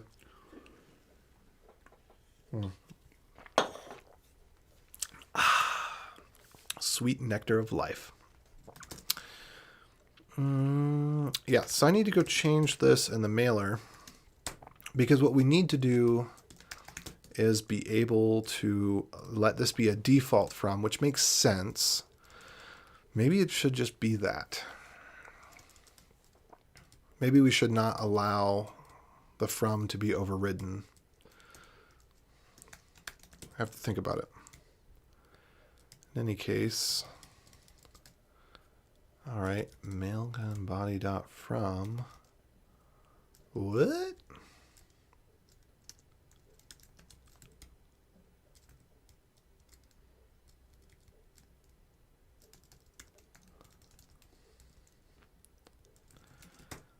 Oh, this must have been an invalid value. But then, no, that doesn't make sense either.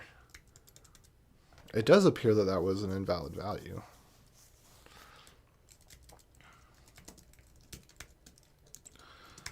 Defaults.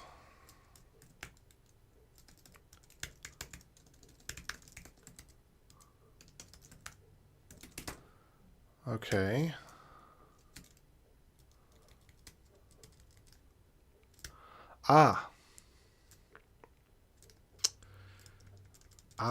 Yes. Okay, I see where this is wrongo bongo.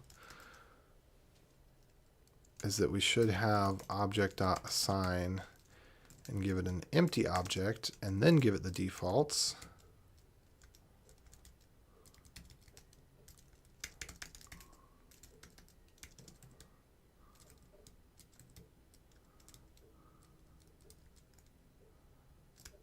And then give it these, because this is aggressive in the sense that we start with the thing that's empty, and then we add the defaults, and then we add the overrides. Okay, so that's how that worked, even though it was wrong.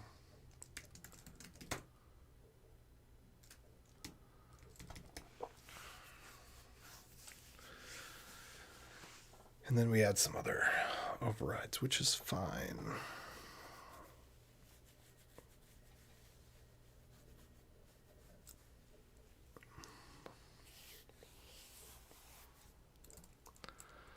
And then we add any of the headers. So I have basically a little mailgun converter here from mailgun to postmark. So switching over the same properties to camel case from lowercase, almost the same. And then dealing with headers differently rather than having a header prefix. Oh, wow, my goodness, just being bombarded. Hello, I'm AJ. Welcome to all of you. Yeah, feel free to tell me, who are you? Where are you from? What is your interest in Node or the mail templating stuff that we're doing? I would love to know. And I can get just a touch tiny bit sidetracked, but I'm doing real work right now, so can't get too sidetracked like I am willing to when I do the personal projects. Anyway, so I'm in this function, and we have been using mailgun, so I'm basically just taking the mailgun object and then transposing it over to what the postmark object needs to look like. And we got some debug in there. I need to get rid of, I think under mailer, well, there's a couple things I need to do. First of all, let's look for mailer.js, because we're going to replace instances of mailer.js. Mailer.js. We're going to replace that with this, because I'm going to move it, now that we have other assets associated with it, I'm going to move it from being a file to being a folder. And I 100% believe that explicit over implicit. Be clear on whether you intend, because I've seen, this is the thing, because people put the .js file and they put the folder, and I've seen cases where people will do that and it becomes ambiguous as to what they're trying to require, the index.js in the folder or the .js in the file. And again, it's never worth saving a keystroke. Never, never. You're not going to get carpal tunnel over a keystroke. And if you are starting to do that, then there are solutions. You can get those Bode keyboards, and you can use macros and autocompletes, and you can use Dvorak. Like the saving a trailing slash or a .js is not, it's not going to save you anything. Explicit over implicit. Okay, so from here, then I just need to go into source, what was it, lib, and then I'm going to need to move mailer.js into mailer as index.js. And that's good. So with that all out of the way, node mailer, no, source lib mailer, and what was the next thing that I wanted to do? No, I wanted to do utils send email message.json. And what I'm looking for is to see that instead of getting the generic dev@savvy dev account, we should see an actual name. And I thought I had dthread on this. So dthread is just a little magical option that I created to add some mail headers that you should absolutely know about if you're sending mail. So we've got Super Love Dub, front end ender for 16 years, getting into serverless functions and Node. London in the house. Rock on. Now I'm really afraid because, well, you're from London, so that doesn't mean that you're British. In fact, I think that you have a 40% chance of being British if you're from London, if I remember correctly, which makes me feel a little more comfortable. But I'm an equal opportunity offender as an American, well, as me, and British people, I have found, have... So we have an expression in America, mi casa su casa, meaning make yourself at home, just be who you are. But I found, in certain circumstances, people on the other side of the pond, they're like, mi casa, and you should know my customs and do things the way that I do them, and not offend me, and I'm very bad with that. So, just so you know.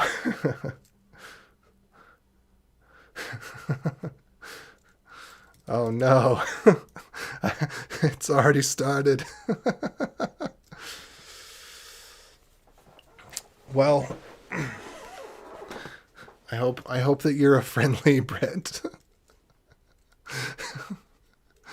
Oh, I've just had trouble in the past because I'm a very devil may care person. And well, not in my coding style, but in my communication style, I'm just very blah, whatever, and that doesn't always work for everybody, but hopefully it'll work for you. So you're getting into serverless functions in Node. Tell me a little bit more. What are you trying to do specifically, and where the heck was I just at? Do I need to test this again? Is that where I'm at? No, I was trying to find the specific headers, the message ID header. Where did that go? I had that in here somewhere. It is right here. That's what I was looking for. Message ID. Whoops. Message ID. Okay. So why did this not? So if body.dthread, and this is, which function is this? The send. I can get rid of this preview, because that's handled. So now this is now handled in MJML. Whoops, dang it. Now handled in MJML. Let's see.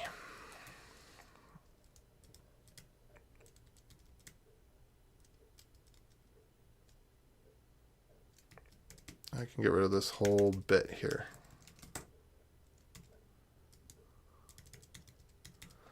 So I have a brother over in London, as it were. He works as a security guard, I think. I don't like to use terms such as brother-in-law or half-brother or step-brother unless I actually feel distanced from those people. I like to have people in my family and use language that includes them into my family. But he is, in fact, my brother-in-law. So hence I don't really, well, plenty of people don't keep up with their blood brothers that well, but I've only known him for a little bit.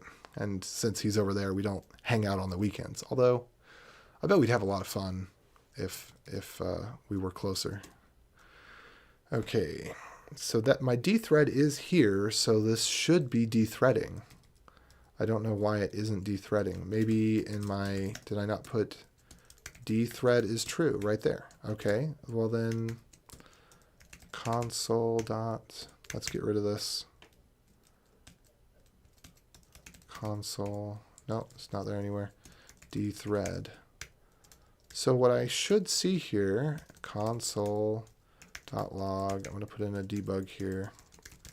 Debug, dthread. But the headers are, and they don't have the H prefixes, this is just a mailgun thing. Message ID, X entity ref ID, and references. if you, I think typically you would set all three of these to the same value if you want the message to be considered threaded. Or potentially, I guess you can have trees of messages because you could create a new thread and respond to something else. But these three are the things that if you set them to random values should cause your messages to not thread.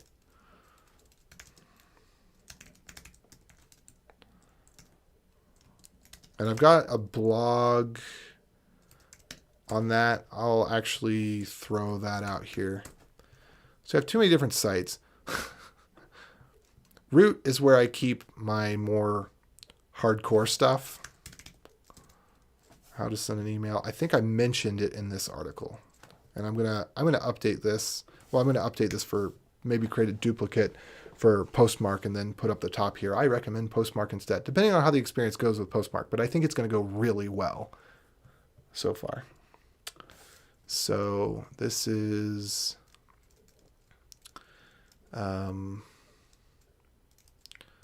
how to dethread emails. That's not really how to dethread emails, but it has that bit in there, as you can see on the screen right here. And so that's what I want to do, is I want to make sure that that dethread is coming through.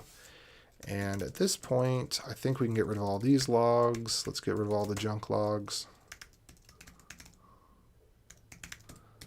Bump, bump, bump, bump, bump.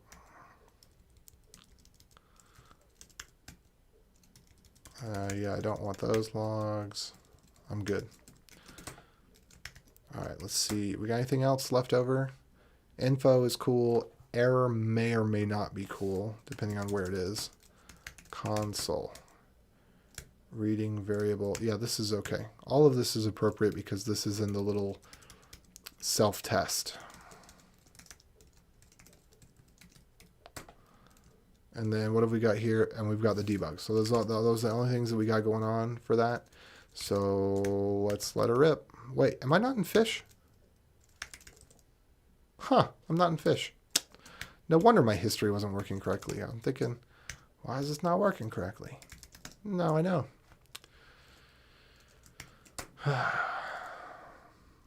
Okay, so what we should see is instantaneously, I'm actually going to pull this off on the other screen for a second here.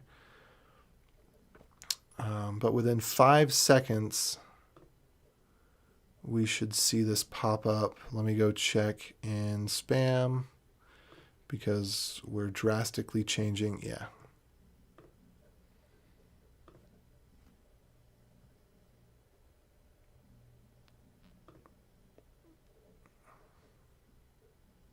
But it is threading again. How is this happening?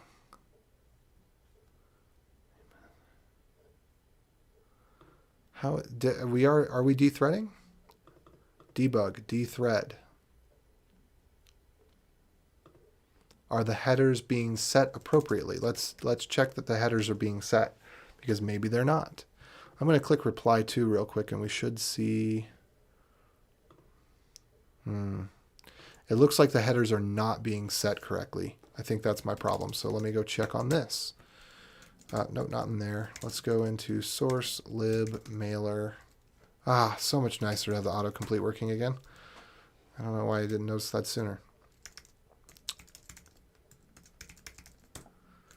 No, I need to be in the, I guess I need to be in the index.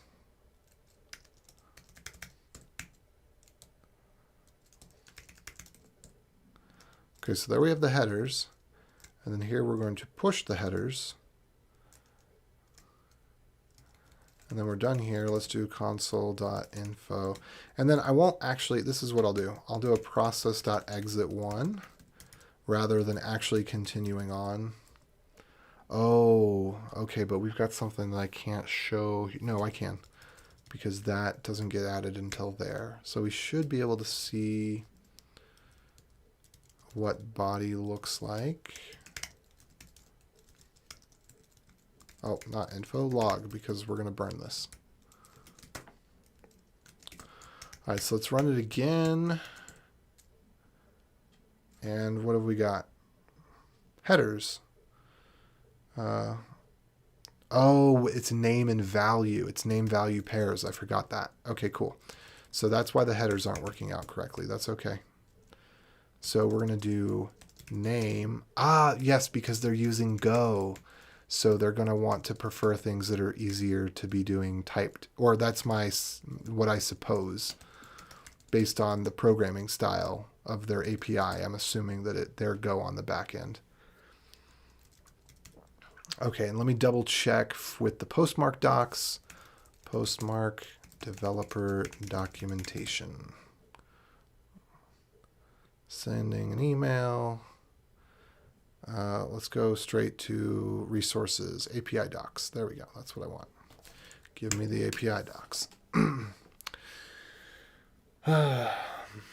I make Vim look easy. Well, that's because it is easy. Here, I'll give you a video. YouTube. I think this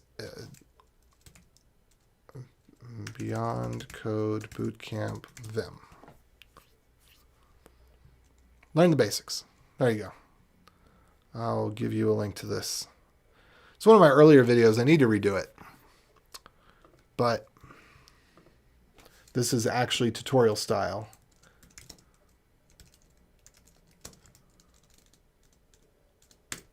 As opposed to live style. So there you go. I hope that helps. And there was somebody, I don't know if he's still on the channel, he or she, I don't know, Ultra Half. Ultra Half actually taught me some stuff today, which I am super grateful for. All right, so I was looking for headers on the Postmark. Headers. Send email with API. Blah, blah, blah, blah, blah, blah, blah, blah, blah, blah. Headers, name, and value. That is correct. Okay, cool. So with that, let me go ahead and dry run this. Reply to, that's got to be wrong. Isn't it reply hyphen to? Reply to, let me see about this. For them,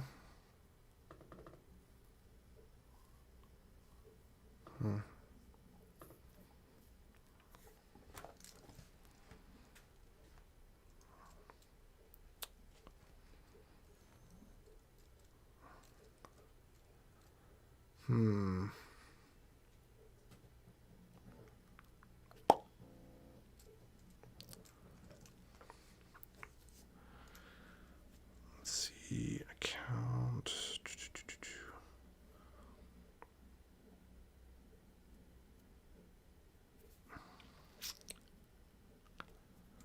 Okay, I need to think of a couple things on this. So one, where do we have reply to? What is the actual SMTP? SMTP header reply to. Does it not have a hyphen? It does have a hyphen, I'm pretty sure. Okay, so we need to fix this bit. So I need to put in here from reply to, and this would be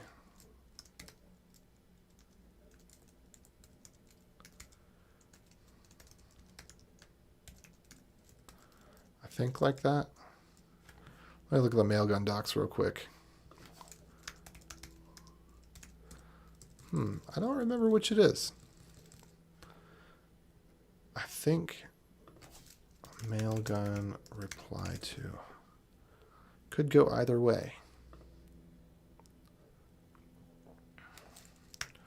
Reply to. All right, it is hyphenated, which means that there's a bug in the code here. Reply to. Maybe? Let me reply to. Okay, so this is wrong.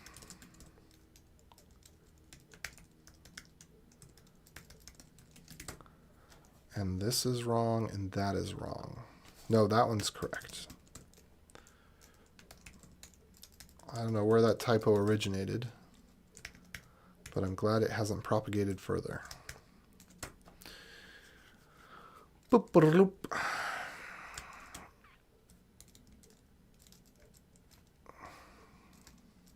And this should be fine. If we put reply to twice, we're no worse for wear. Okay, one more time with the dry run. Headers are looking good.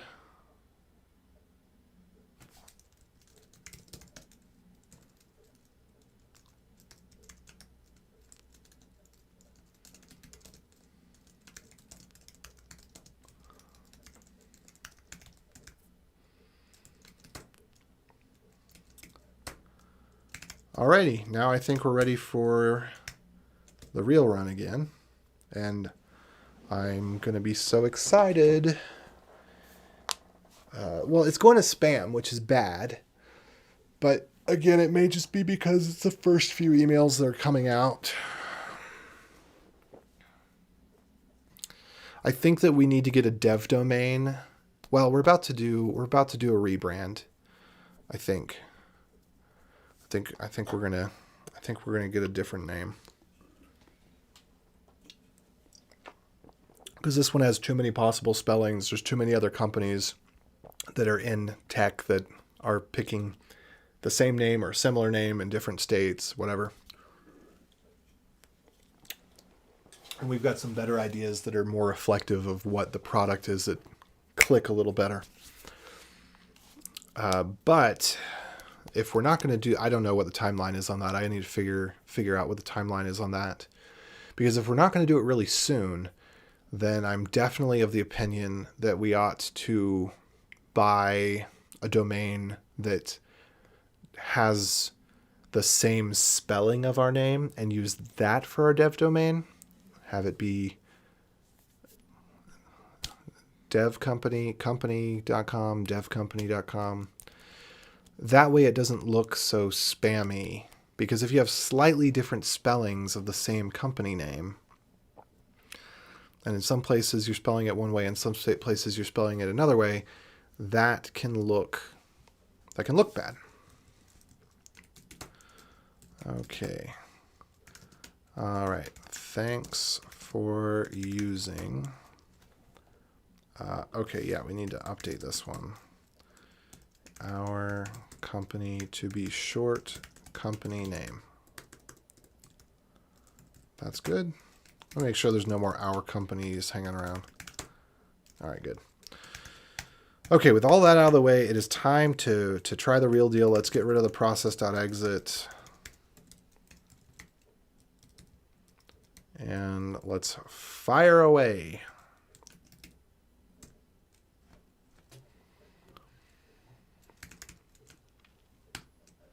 Okay, let's see how quickly this happens. So,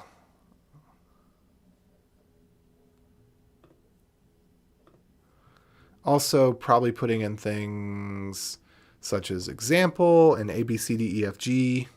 That might be triggering the spam filter. But the good news is, even if it's triggering the spam filter, it's triggering it in a way that the email is still being delivered instantly. So that's much nicer to be able to click inbox, click spam, than it is to have to wait 4 minutes looking between inbox and all messages and spam. So here we go. I'm going to hit enter. Well, okay, there it goes. 1, 2, whoa. Failed to send the message.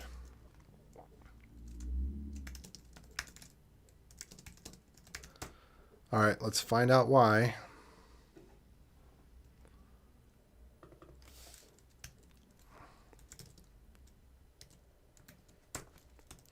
Failed to send postmarked message. Okay, we're redacting the sensitive information right here. Let's just make sure that's redacted. I'm actually going to try this out on the other screen, just in case something with the casing, that message isn't redacted in the way that I think that it is. And then I'm going to console.log resp.body first of all. I guess resp and then resp.body. So let me run this again and see what error message we get. Header reply to is not allowed. And that's good enough. And okay.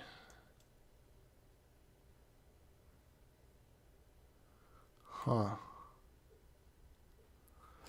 And I think what I need to do here as well, I think that I should not pass back the original response object or request object because there's just too many ways that this can go wrong. So I'm going to put to JSON here, and I'm going to run this again and see, it'll probably get the same message. Yeah.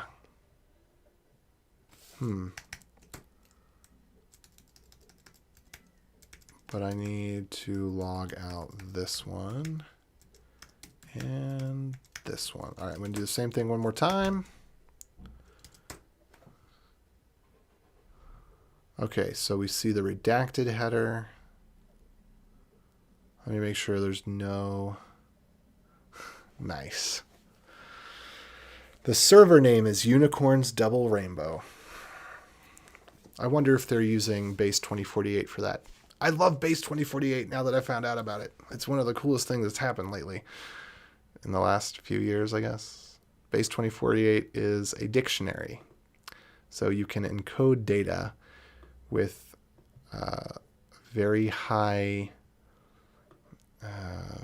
you get lots of bits. Each word is worth 11 bits. So I've said this before, and a couple of videos ago is when I discovered base 2048. But essentially, you can think of, you count, whoops, poor little CD tray got, there we go. There you go, CD tray. You count 1, 2, 3, 4, but each number is a symbol. If you think Roman numerals, I, and then I, and then I, you could look at them individually and they don't make sense. But if you look at them together as a single symbol, then it's 1, 2, 3.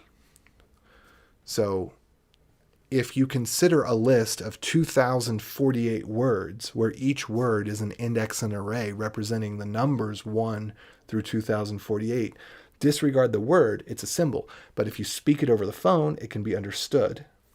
And so you can deliver byte entropy in words. That's, easier to communicate than actually having people repeat F7DQ, F as in Fido, D as in Dumbo, so on and so forth. Okay, so yeah, I'm just checking this out to make sure that everything here is safe to show on the screen, that this was properly redacted. And yeah.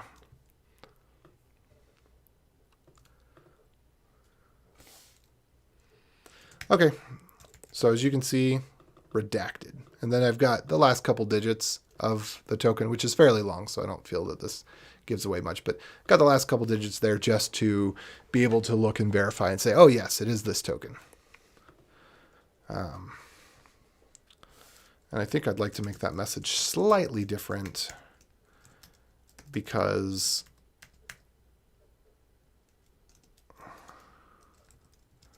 there we go. Make it a little easier to read.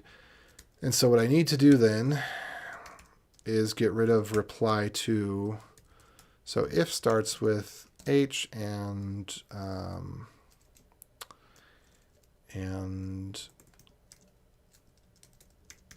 not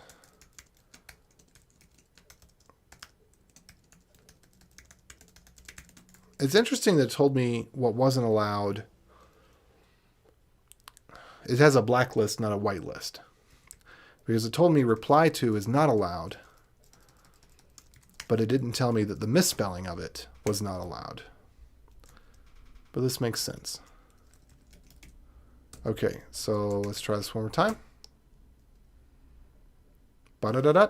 Okay, and I am looking over at my email. 1, 2, 3, 4, 5, 6, 7, 8, 9, 10. Okay, so it's not delivering quickly. All right, so it is triggering the spam filter right now, or it is triggering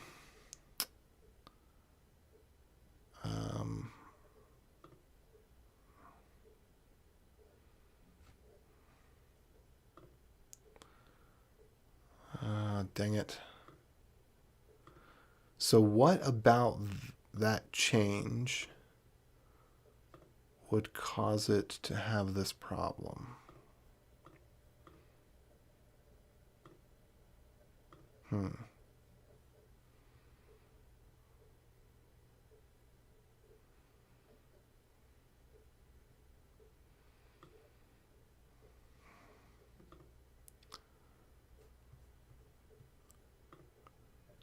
Huh.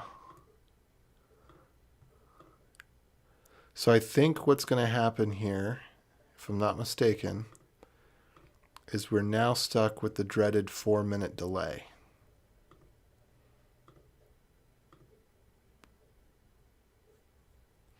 I'm going to try one thing. I'm going to change one thing and try again. I'm going to just not dethread this. Whoops. And let's see if that changes delivery. So I should be able to put something in here to know how to open this. Or how to identify this.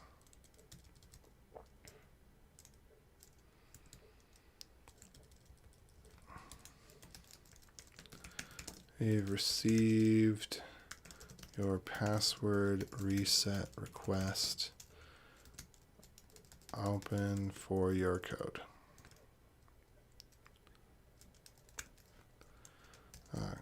Complete your password reset. Your code is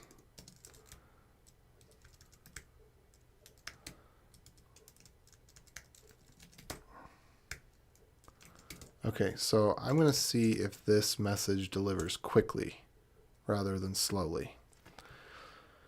So 1, 2, 3, 4, 5.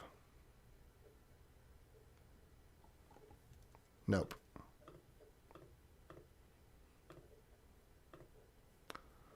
Let's check spam.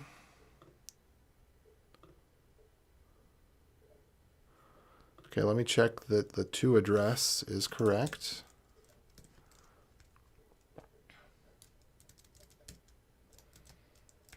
Yep, to address is correct. All right, and then this should have been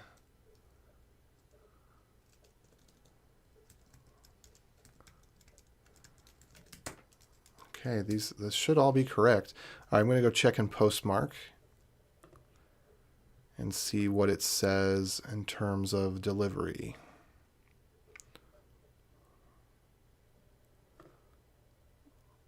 All right, it says there's 6 messages. Let's take a look. Activity. Okay, so we just got one in just now. And I'm going to open this up over here and show you so you can see. And we're going to be able to see in the mail headers that Google has intentionally delayed this by 4 minutes. So let me bring this back.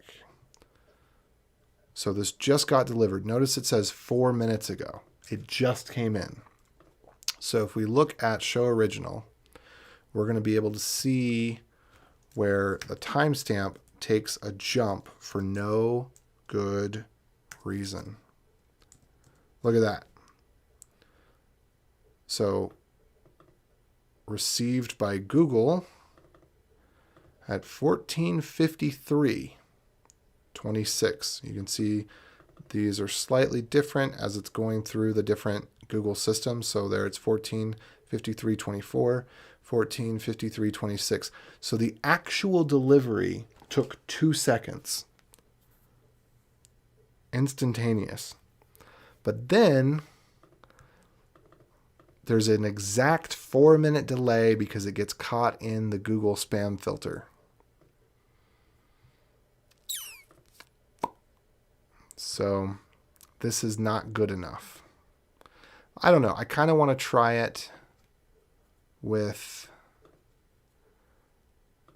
the real account though, because the problem with this is that maybe it does look spammy. Your password, but let me. Okay, I'm going to go look in my email again, and I'm going to try to model after the Google reset, because I kind of tried to model after the Ancestry.com reset.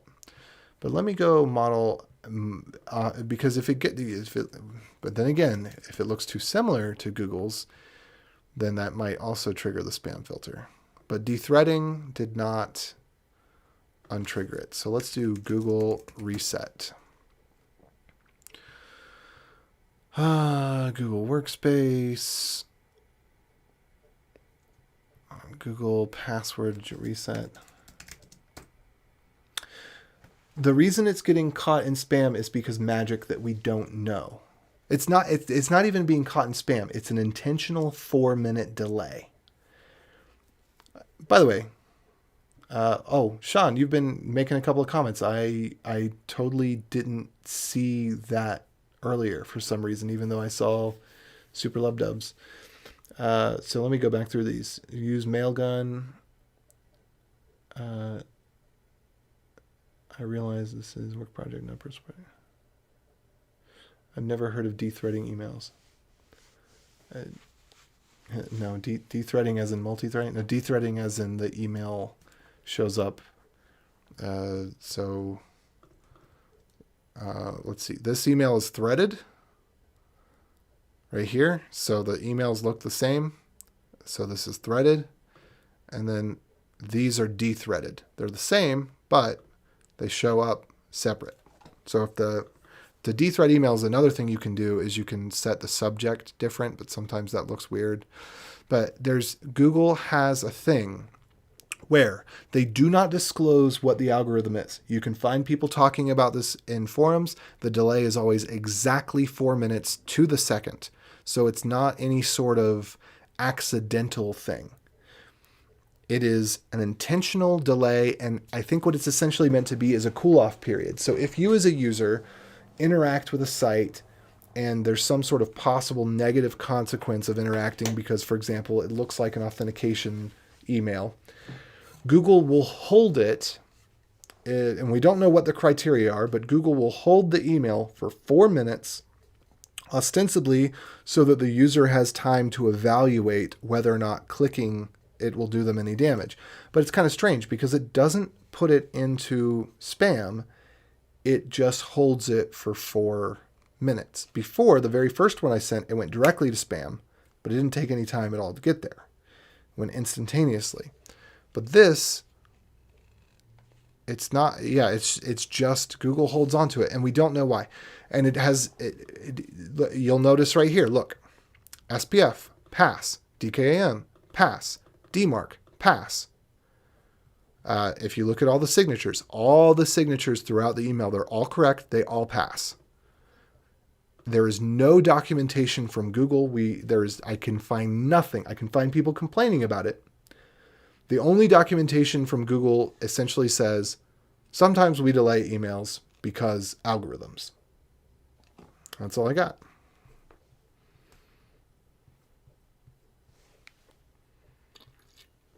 No, so there's, if you look up, Sean, right before your first comments, I'll just do this again. You may have joined in after this, but take a look at this article, and it has a how to dethread emails in there. Yep. Everything's gone through MX Toolbox. It's gone through that spam checker website. Everything passes with flying colors. It is a specific proprietary Google thing, and I just don't know how to get around it. But it sucks. So we're going to try a couple of different things. And this one, it's okay because it's the dev account, but we need to get this out into production, and we need to get it needs to work. And this email to me, I don't think this looks spammy, other than, A, B, C, D, E, F, G, H, I, because it's a test email, and maybe I should put test in here. I don't know. I don't know exactly what to do, but we need to solve this problem, because it's no fun to wait 4 minutes for a password reset. That's just not tenable. And I have to redo the password reset thing anyway.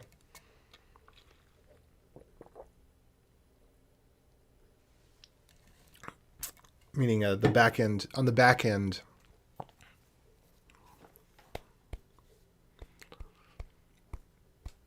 I think what I want to do is say if the token is more than 5 minutes old, you can't reset your password. You have to do this, and you go through this process, and it's going to renew your token. So then your token will be less than 5 minutes old. I think that's the way that I want to do it, but I'm not sure yet. So there's two things going on here. One is whether or not it goes to spam. And if we send out an email to a few customers and have them click the not spam button, we let them know, hey, we just changed our mail system. Our first couple of emails to you are going to go to spam. Would you mind today checking your spam folder and clicking not spam on that? So we can do that. We can take a small set of customers that are our good customers. We can send them out an email. It'll go to the spam. They can click not spam. We can get above the spam filter. But this is not about, it's not about spamminess. It's about the delay. And clicking not spam does not change that this delay happens.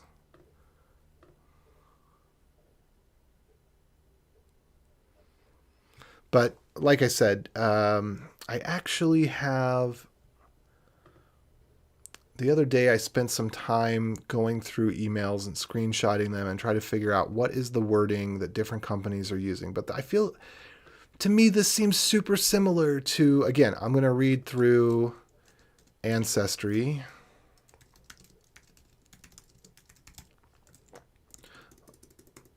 Now, I don't remember if I actually got the email from Ancestry in record time, but let's see if I can find this again. Yeah.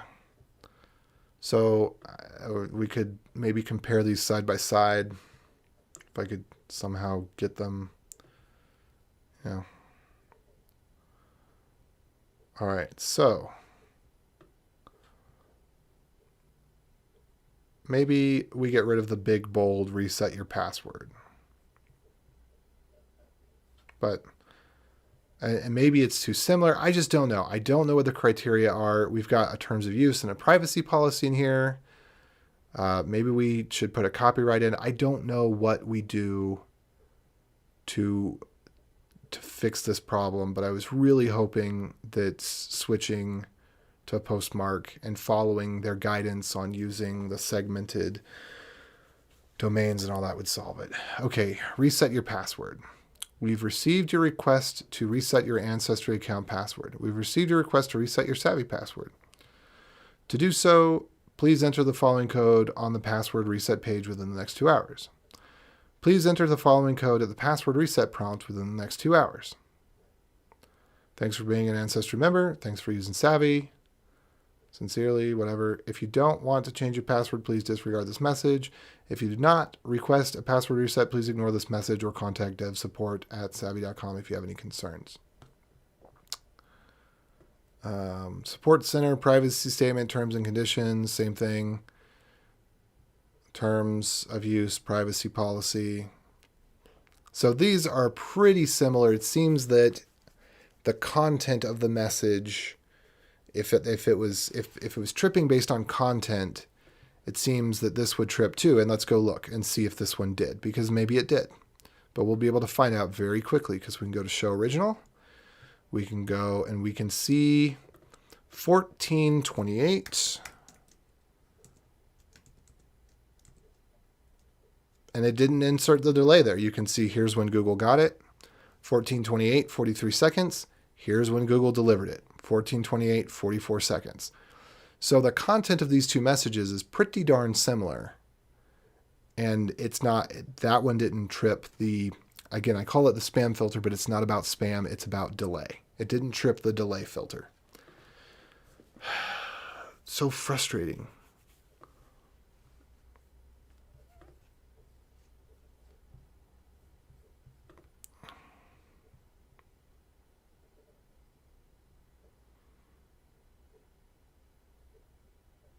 You have a button that hides the links? What do you mean?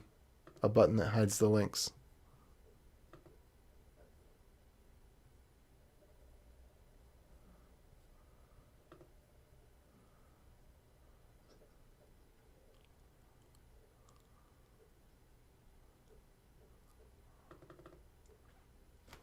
Okay.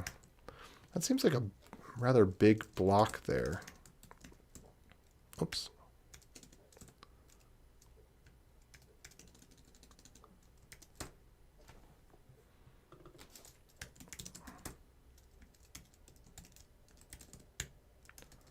That seems too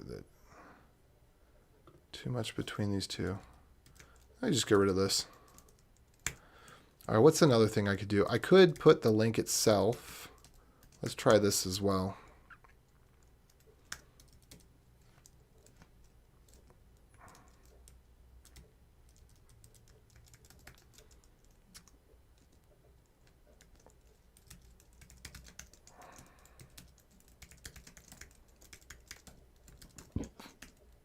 Bless me.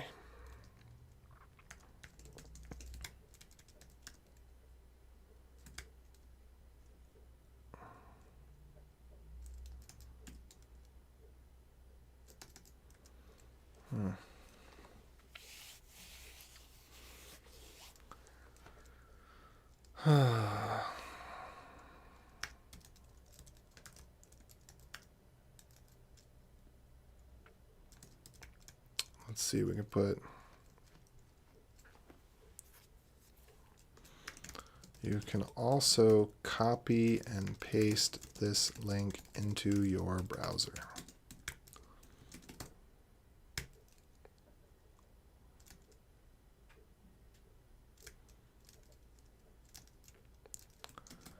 Maybe that. Okay, so I'm going to turn back on the dethreading.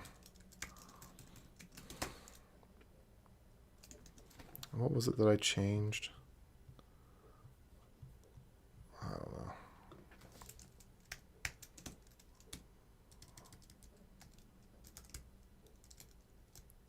Please ignore this message. If you have any questions or concerns, please reach out to us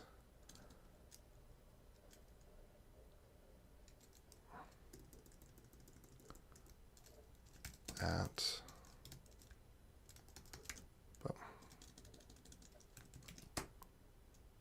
if anybody knows anybody that works at Google, which I probably do, so maybe I should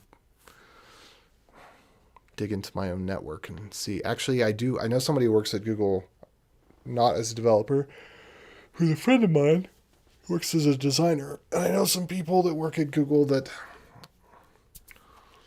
are a little bit more of different persuasions than I am, and maybe I don't particularly want to reach out to.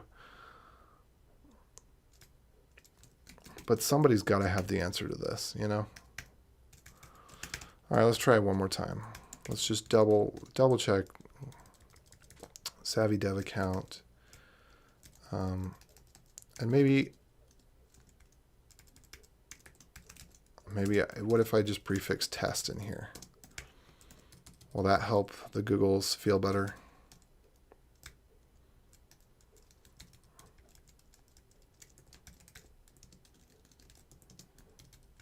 Maybe if I use more random numbers.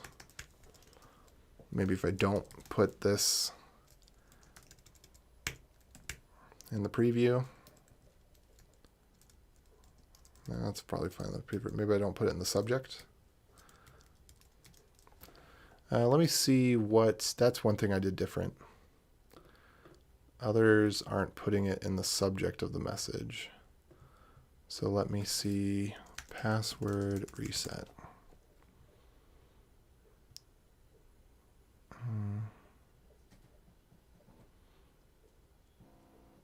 Password reset link. Reset your password. Ooh, this is probably better language. Reset your...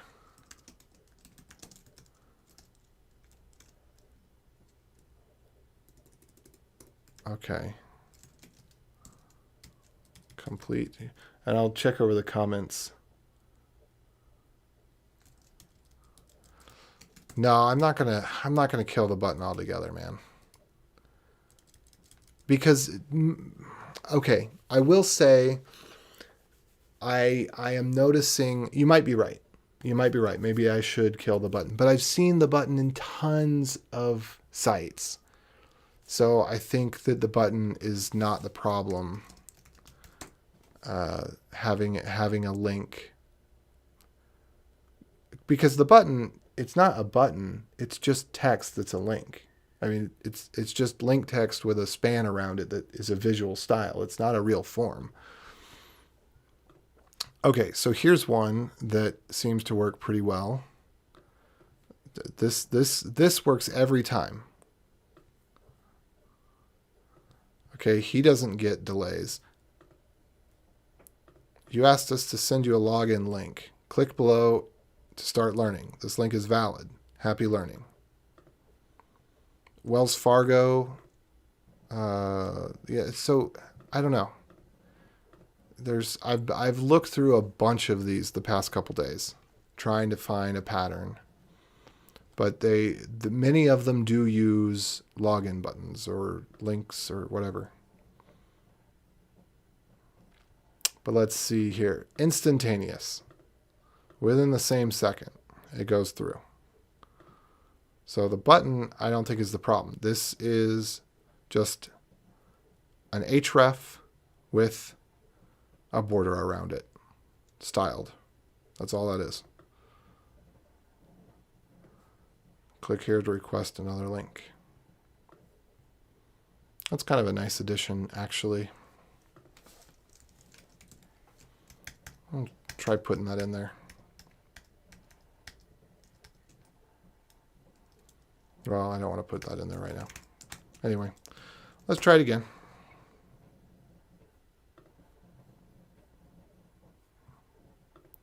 All right, 1, 2, 3, 4.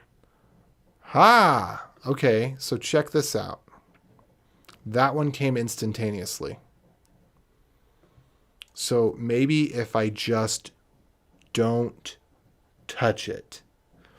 Maybe that's what I need to do. Maybe if it's a test email, I need to prefix it with test. And if it's not a test email, then it needs to have the real values in it and not dummy values. Maybe that'll do it. But this is great. It came through. And then let's go ahead and click the link so that Gmail gets that I like to click these links. Although, what is this link going to?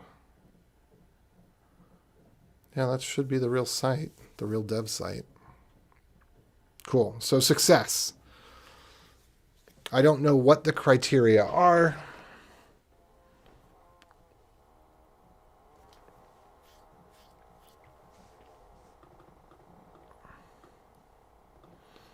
But that one went straight through. Now the question is, could I do it 10 more times and still have it go straight through? And why is this loading? I guess it's just got some tracking stuff in here.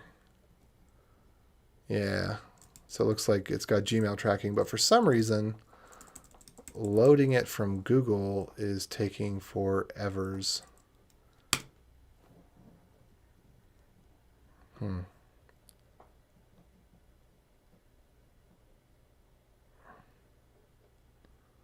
Shouldn't take forever. Should just go straight through. What is going on? Is Google slow loading right now? Is Google down? No, it's not. So that must mean that... So now we got a different problem. Now the same kind of thing is happening, except that it is the Google server is putting a delay on the message. So I can open the link. It's not opening. Gosh. Wait, this one. What's going on here? Dev.savvy. Oh, duh. No, it's not redirecting because I put the wrong domain. Okay. Savvy.com, savvy.legal. Okay, that would probably work a little better too. That might be another reason that it was off, because I had half of the domain names were wrong. Blah, blah, blah, blah, blah, blah. Anyway, all right, we've got some measure of success. It's time for a whip commit. So,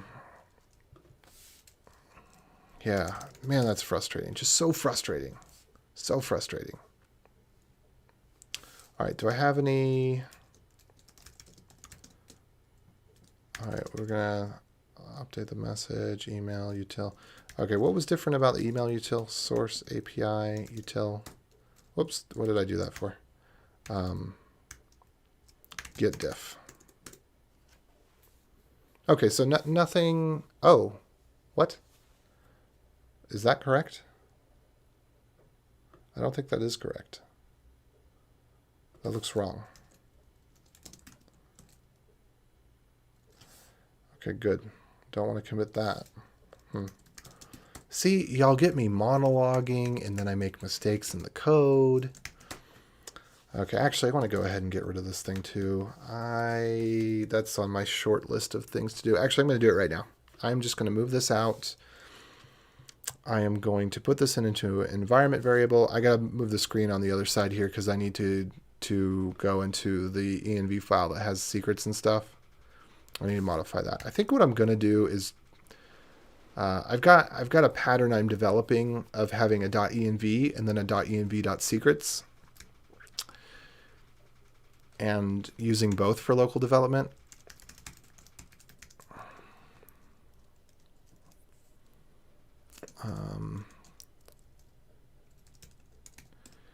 Email company logo.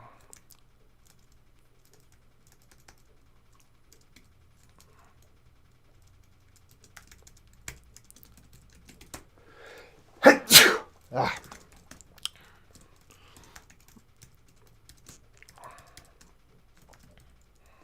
Let's see here. Email company logo. That's right. And I got to go copy this in 6 places real quick. I got to go copy it over into the various environments. There's a couple of different environment files for the different environments, and I need to go copy it over so that as the build process goes through, we'll build environment configurations. Need to, as the build goes through, that it will pull that as an environment variable before we ever actually go to build it. Okay, let's see here.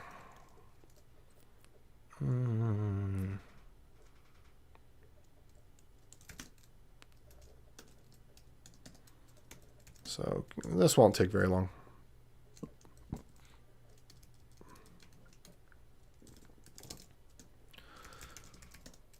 It'll just take a minute or two.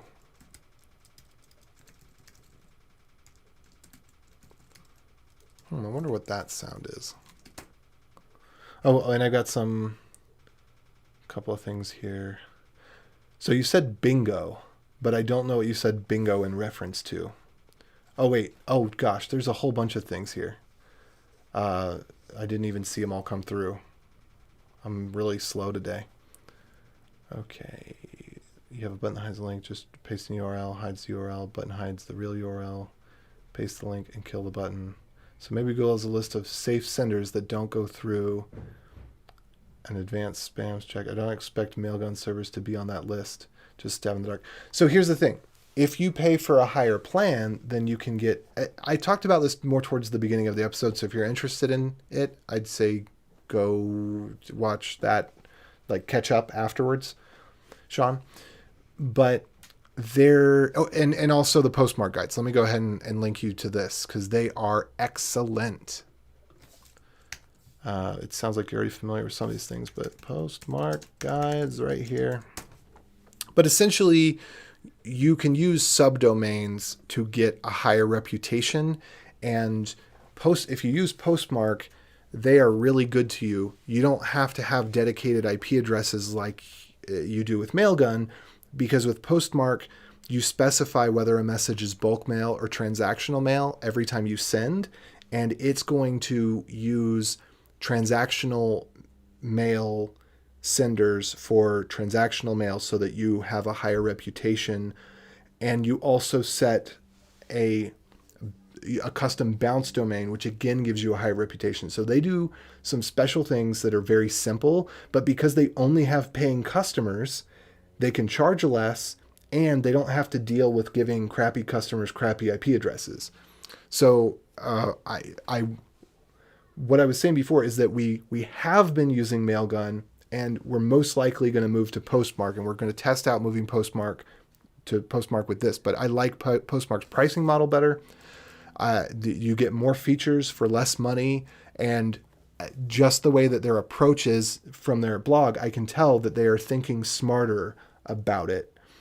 Rather than saying, well, let's throw more money and more IP addresses at the problem, they're saying, let's develop a process, and systematically we will have better customers and better delivery, and we'll give our customers access to the information they need to get better delivery and better tools for the checking. So Postmark has the DMARC checking and the DK, all that stuff is built into Postmark. And some of it's built into Mailgun, but not all of it. It's definitely better in Postmark. Okay, so let me double check, because I'm just going to go ahead and get all the Postmark environments and stuff ready to go as well for this. And I think what I have here is correct. I just didn't put it in the other day because I didn't have enough information yet. But we've got our dev account, prod account, the dev bulk, updates, legal notifications. I kind of want that to be service rather than legal. I might change that. I think that's more appropriate. I'm going to put service maybe. And then I need to go verify that as well, which I'll do that. Okay. Yeah, so in my Postmark config, from my sender signatures, in my, oops. Oh, hold on. I'm going to take this call. It's going to be probably pretty quick. Hold on.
So yeah, so what I need to do is look at, let's see, can I show you this? Maybe I can show you this. We've got a bunch of, let me bring this over to the other screen here so you can see what the postmark interface looks like. So I just need to add another domain into here, and then I'm going to change some configurations. So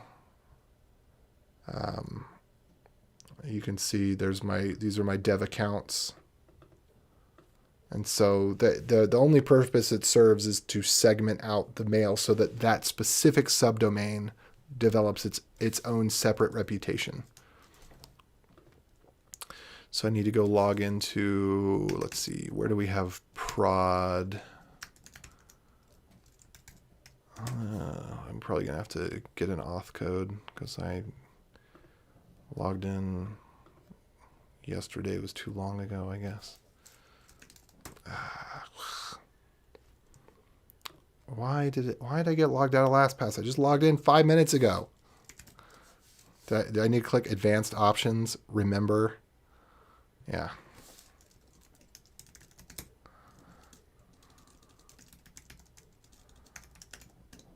Okay.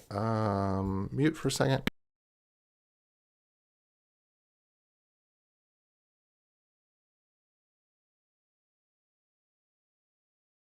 Mute.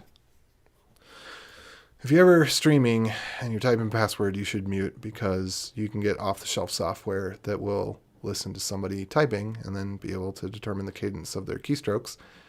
And kind of like a touch tone phone, you know, each button sounds pretty similar, but if you're a computer, you can tell the differences in the frequency. Same thing happens as you're typing on a keyboard.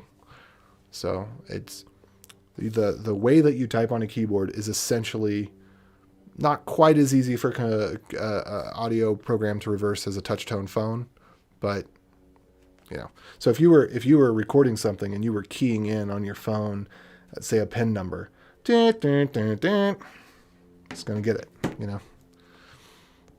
Same thing, typing on the keyboard. Okay, so I'm in this thing, and what am I trying to log into? I'm trying to log into our DNS. Okay, so I'm going to log into our DNS. I'm going to change the domain. Oh, come on now.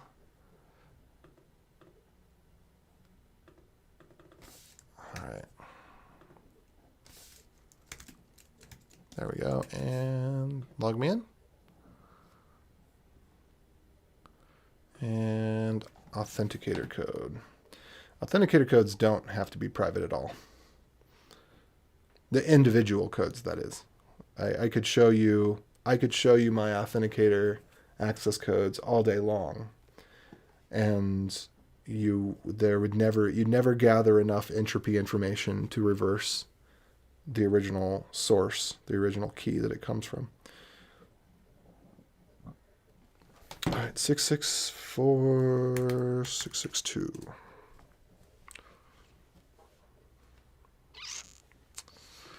Okay, so I just need to add one DNS record, well, 3 DNS records for one domain, and then we can move forward here.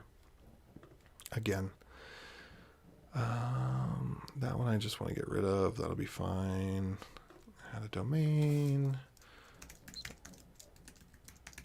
It's going to be a pain in the butt adding all these things a second time, though. I'll have to figure out how to use the API. It'll probably actually be quicker to figure out how to use the API to get the list, parse the JSON, change the things, and then iterate over and post the JSON than it would be to do it by hand, because we're getting to the point where we have dozens of records, and doing it by hand might really literally take a couple hours of putting in, making sure, clicking back and forth. Oops, I made a mistake. Let me go edit that one again. Let's test it and make sure, so on and so forth, so on and so forth. And likewise, writing a script for it would take a couple hours, but then it would be, it's guaranteed it's the right thing, and then it would be easy to use again in the future. Okay, let's see. Can I get to, let's add the record and put in, what is this one? I think this one's a TXT record. And that's the name of it, right? So yeah, that's a txt record. There's the content. Good. So that's 1 of 3. Okay. This is a CNAME. Whoops. All right, that's 2 of 3. Make sure set the TTL low, nice and low. And then last one, I need to set this somewhere else.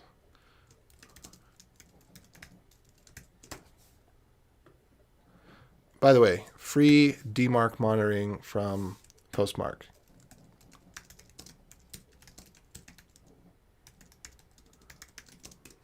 Check that out. All right, my email address, and then the domain is that domain. So let's get started. And then here is the txt.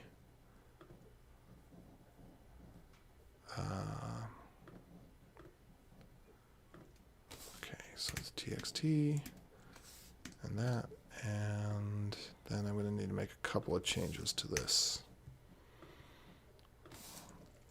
I'm just jumping straight to 100% quarantine because this is a new,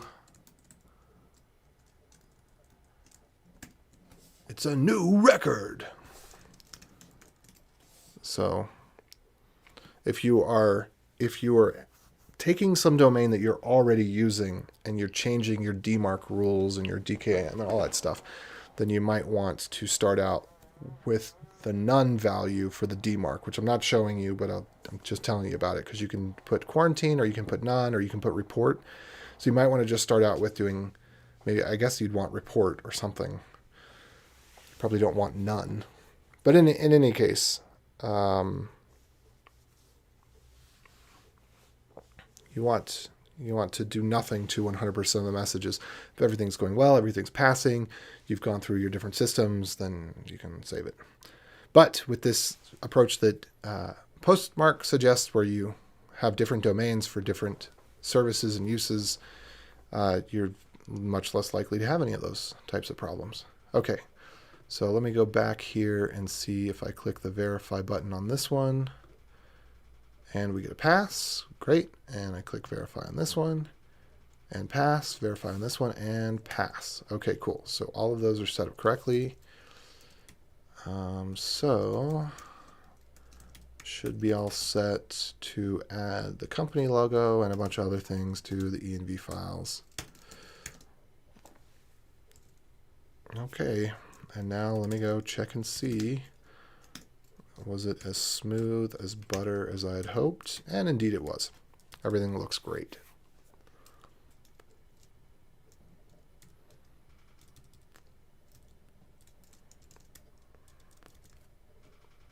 Cool, cool beans.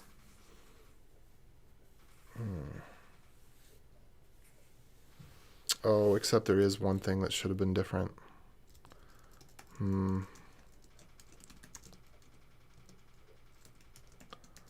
I'll need to go update this really quickly.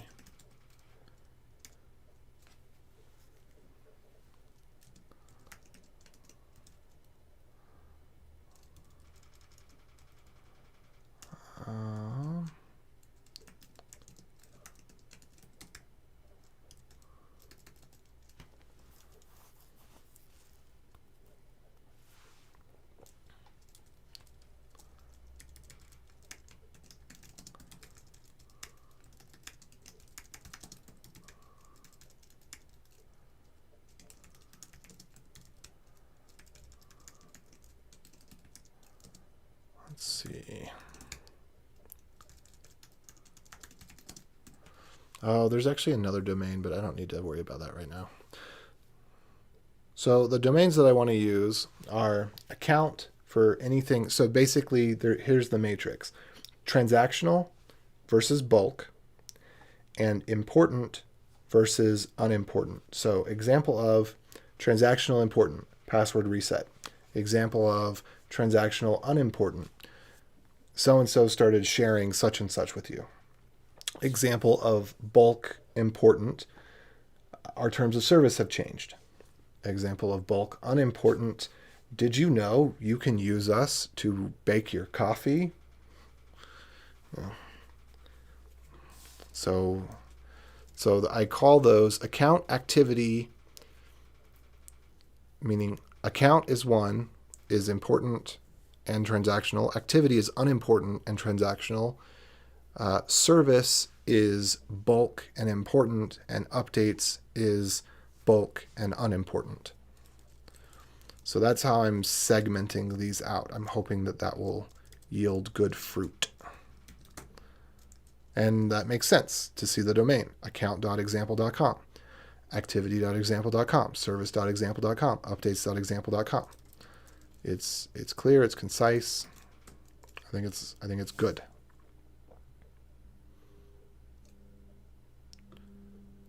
So give me just a second to make another couple updates here. I guess in the case of this one, I'll just copy this over because there's only one other place where this goes. And the other one I can fix or I cannot fix. It doesn't matter because it's just dev. But I'm just making the addresses better. Okay. And there we go. Okay. Whoop.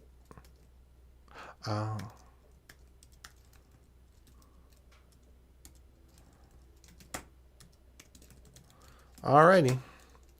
So that's good to go. And then there's one other place where I need to add those things in. Just one second. I'm just changing environment variables over on the other screen for the different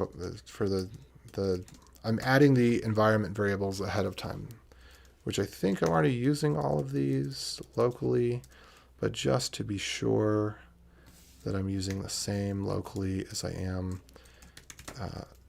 for dev, I'm going to go put this in, make sure that the env file is all good.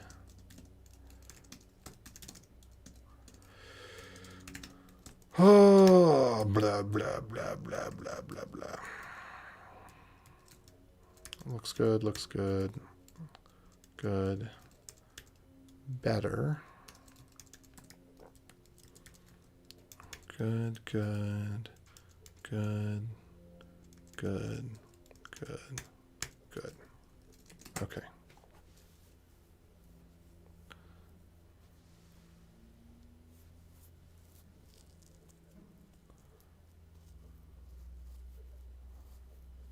Alrighty.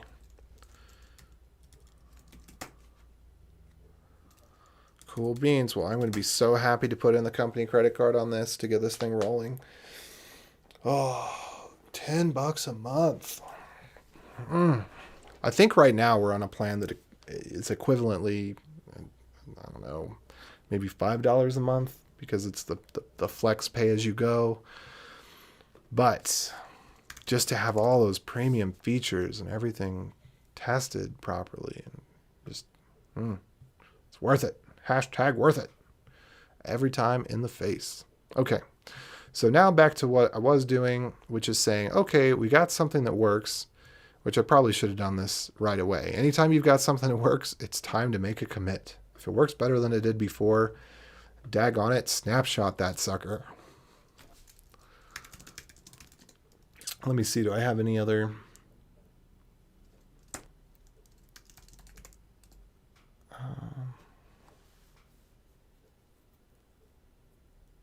see, we got any other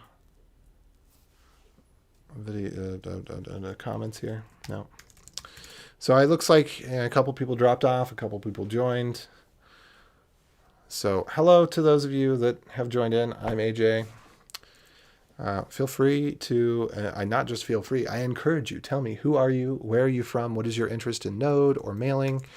I actually think that the last couple episodes that were on mailing ended up being pretty, some of them ended up being pretty good. This one's good. This one's a good one. If you were to watch this from the beginning, I'm learning some stuff as we go, but I'm talking about a bunch of mail tips that if you need mail delivery, yeah, something you have to listen to in the background because I'm not being concise about it. I'm just learning as I go as well. But definitely, I mean, somebody else can vouch for it perhaps in the comments, but I think there's some good stuff here. All right, that all looks good.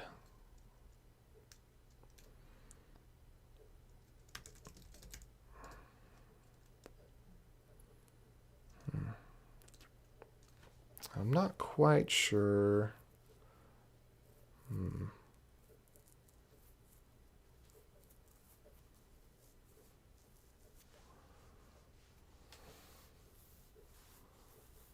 Okay, so that one's a little different.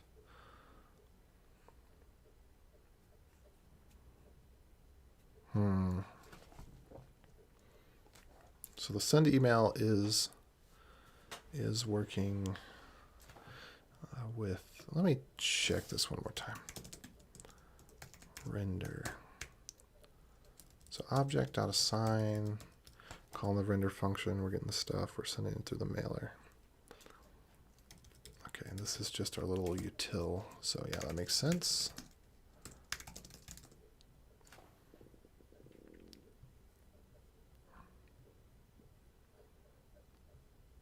And then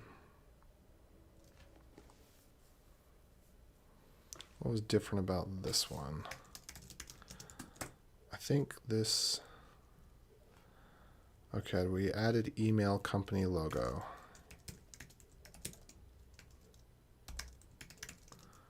And I put that in the env, yep. So that's going to be just great. And that's all the difference we made. Seems reasonable. I'm going to stage that one.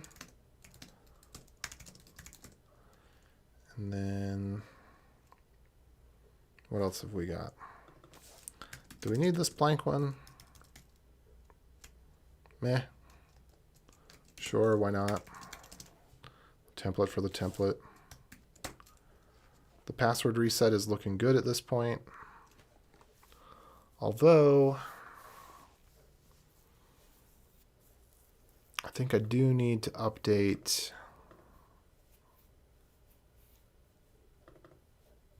I think I do need to update something.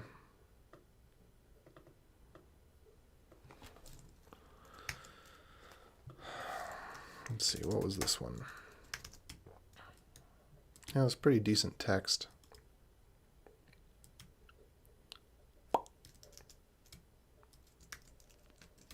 Okay, and I need to make sure we have a utility to render templates that's very simple to understand. We need to be able to render examples of templates easily. I'm going to save that for a little bit later though.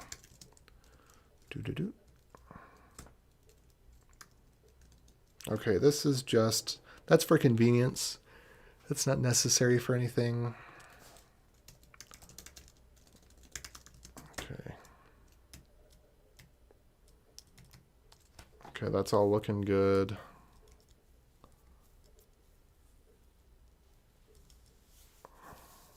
Oh, we don't want to put that debug thread thing in there. Sometimes I'll leave those in when I'm just doing whip commits, but I feel that there is a lot of value here and that this deserves more than that. Okay, so I think all the problems have been sorted out. Might be good to take a little bit of time to document some of this.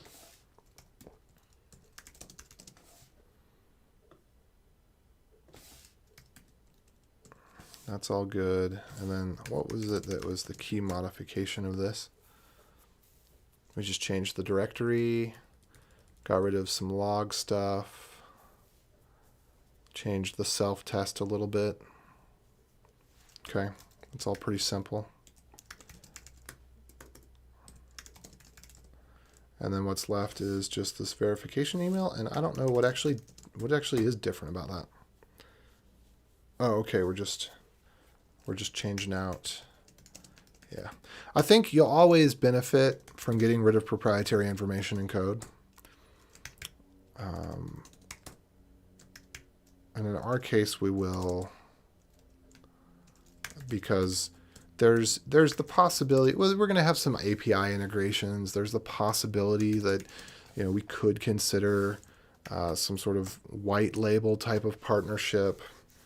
There's just being able to more easily configure things. Well, and as I said, rebranding, you don't want to have to go change things a million places in the code if you decide to rebrand, which if you're a young company, you will decide to rebrand. Even if it's nothing more than changing the way you capitalize your company name. Or dropping a letter if the company has 3 words in its name, and you drop a word from the name. For example, what was it? Dell Computer Company Incorporated. Then just Dell. So, and I think, you could say, oh, it's not worth the investment up front, but the only time cost is tools that you're having to use anyway. You're using something to do templates for something or other anyway. So you're not actually investing additional time to do it. You're just being conscientious about what you're doing. So there's not a lot in the way of downsides. Okay, so git commit -m whip. Better templates, better mail service.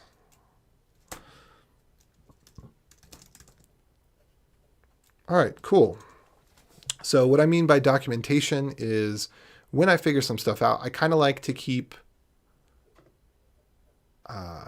little example projects.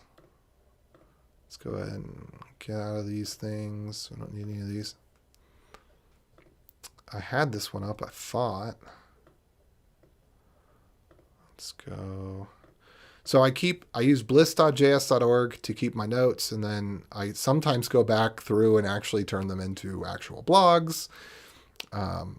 You can see I'm collecting way more notes than I'm turning into blogs, but a lot of these things I haven't. Oh, look, I even have a how to dethread emails. That should say how to. Yeah, but this has actually made it into a blog already, although I'd like it to be a separate article because I think that it's worth being its own article. And then, of course, I should put in here subject. And I think X entity ref ID is the one that is specific for Gmail.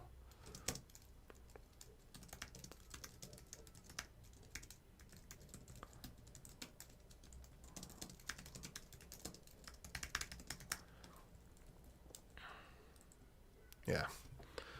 Anyway, so I keep notes here, but then I also keep little example projects. I don't know where the one that I just had up went. Let me go find this if I can.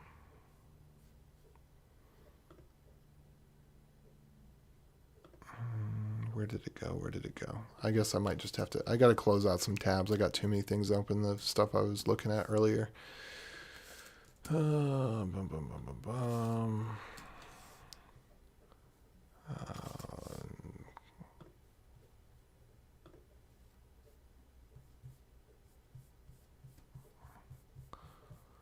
But I'm going to find the example project. I'm just going to update my little example project to have correct syntax for some of the things that I'd messed up here. That way I can go back at any time in the future and I can say, oh, how do I set things up with MJML in the way that I like to set them up? And then I've got a little example. So I don't know where it is. We're just going to go back to it here. We're going to go cool AJ6. And then I think I actually called it ETA because I now learned that ETA is pronounced ETA for the template engine. So let's go to repositories. So ETA demo. There we go. I should probably rename this ETA. What is it? ETA Greek. Wait. There we go. I did not get the reference to That's so stupid. It copied not what I was expecting it to copy at all. Lowercase h, huh? Come on, let me copy it. No? Is that it, really? That's Ida? Ida? Okay. That's hilarious that it copied the description rather than copying the thing.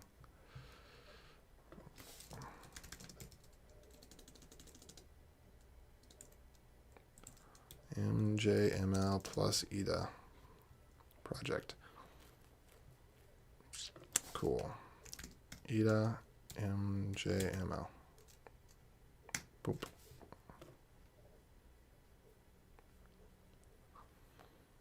So let me just go clone this.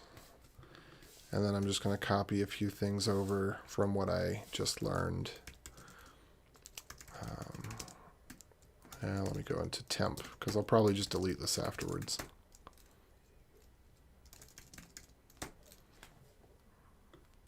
Okay, so what I learned was that we can also do partials. So what did I have here? I'm actually going to copy a little bit of this code over. So what was it? Source, lib, mailer, render. Was it render? Okay, this makes sense. So this line right here is of some value. Set no number. Oh, set. Type too fast. I'm just so hardcore.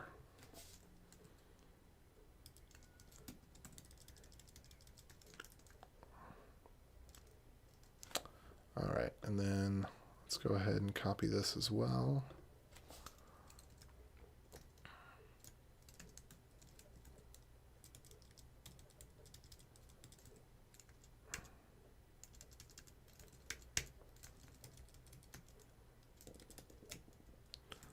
All right, and then I've got my list here. Basically, I'm just going to put partials footer, and then I forget what I got for layouts here.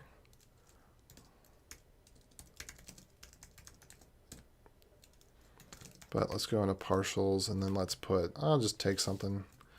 I think what was here might be a good one to put in the example. Partials, footer.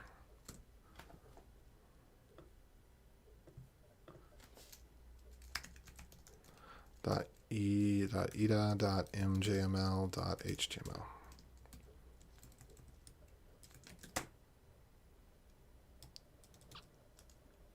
Okay, legal company name, short company name, terms, privacy.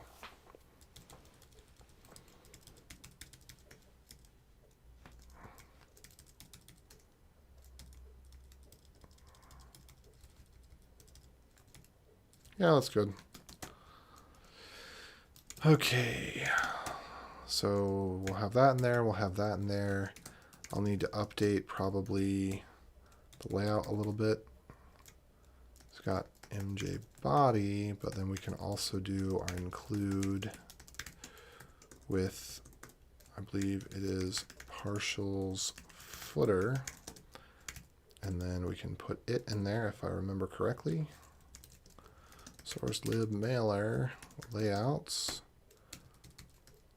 include partials footer. Yeah, that looks right.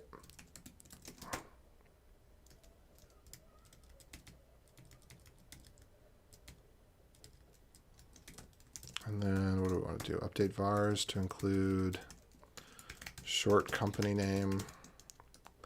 So this would be Acme, and legal company name, which would be Acme Inc. Nevada.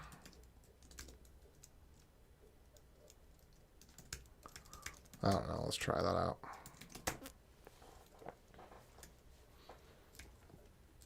Isn't that where Wile E. Coyote is from?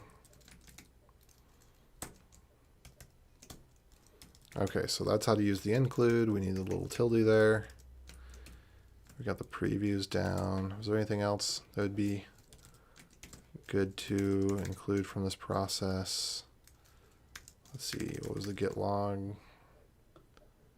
What-a-do?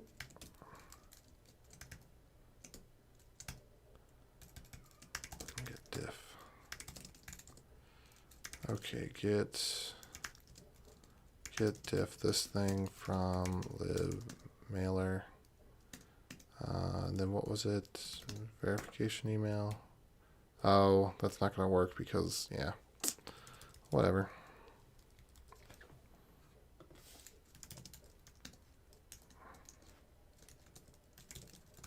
So there's our welcome email. Hello. Yeah, I think that's pretty much what the difference was between what I was doing before and what I'm doing now. Is I just added the ability to use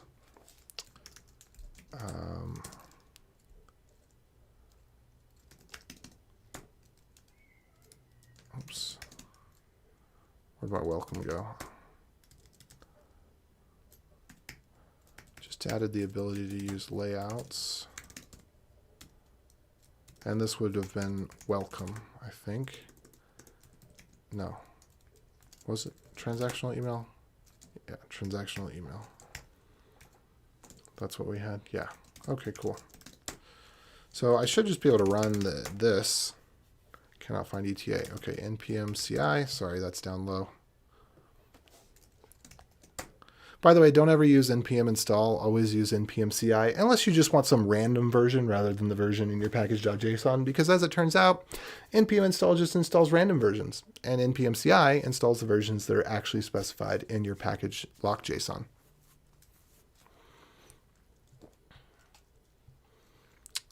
Very useful to know. All right, what do we want here? Console.log. Yeah, that's not really helpful.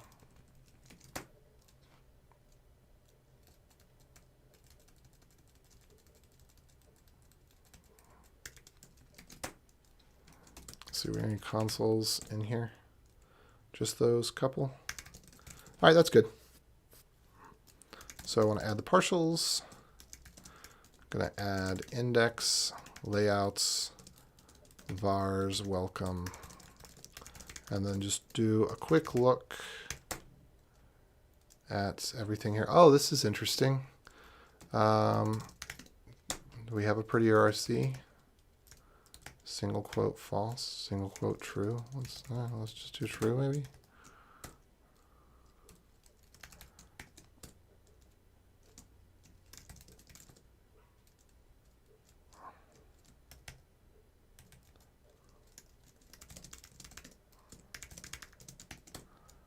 Let's see. Oh, tomato, potato.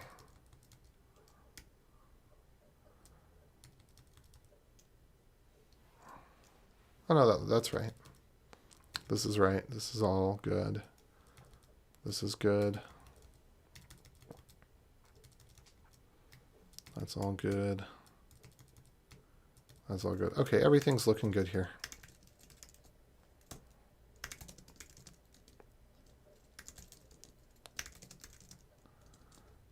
Okay, so git commit -m. What is this? Feature. Add example using partials. Cool. Whatever, chore. Update prettier. Okay, cool. So now I've got the documentation for myself and anybody else that I want to communicate with this. I can say, oh, take a look here. Oh, you know what? We actually forgot to update this here. Wait a minute.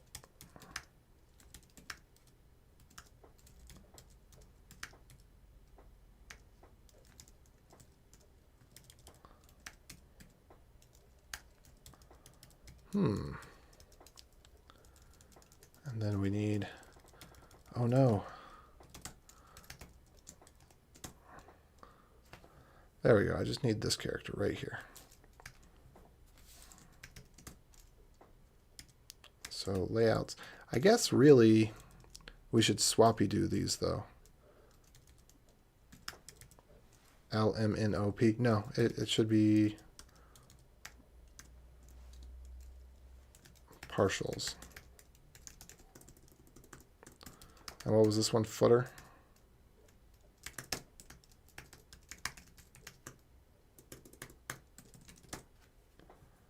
Cool. Technically, welcome would be the last one, but for the purposes of this, I'm happy to put vars and welcome up towards the top. Layouts, partials.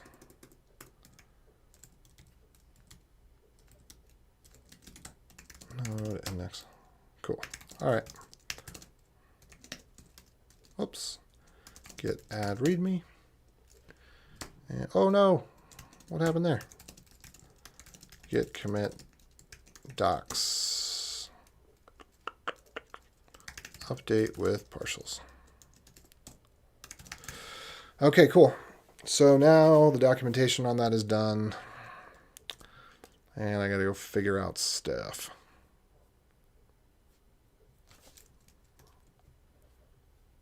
All right, now I think I can make some quicker headway, hopefully, on getting these templates updated.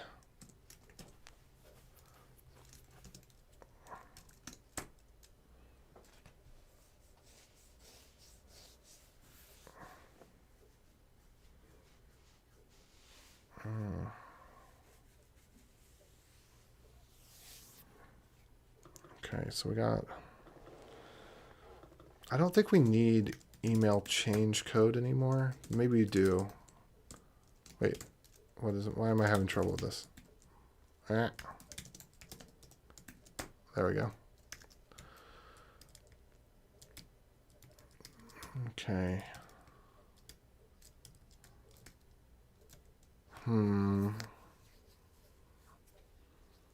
Yeah. Okay, I need to build out that more. So let's skip this one for now. Because what we're going to do is we're actually going to let them have multiple email addresses on their account. So that particular bit isn't super useful right now. Because that email, because we have to re-implement the way that email, the look and feel, well, the interaction of that email as well.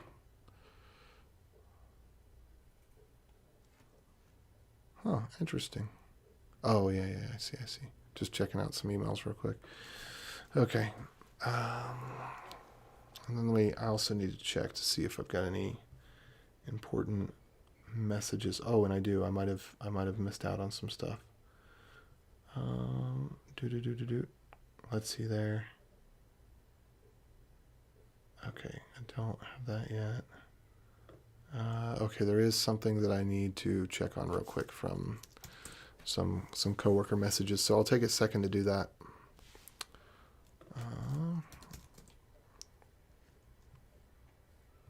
Let's see.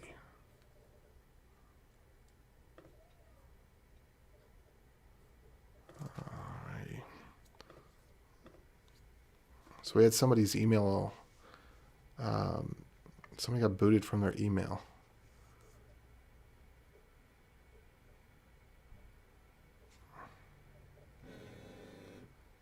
And I have no information about it.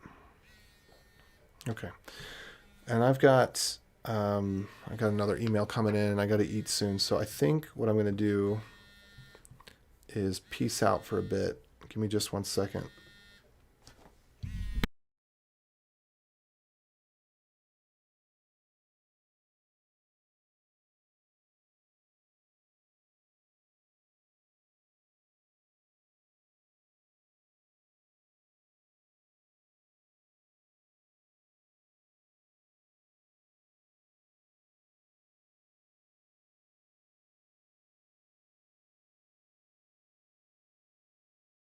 So yeah, I think I'm going to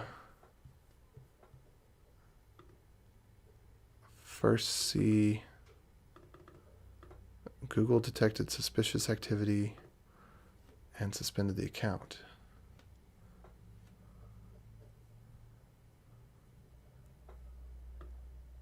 Huh. All right, so I need to send somebody a message real quick, and then I'm probably just gonna get off and go have dinner and all that.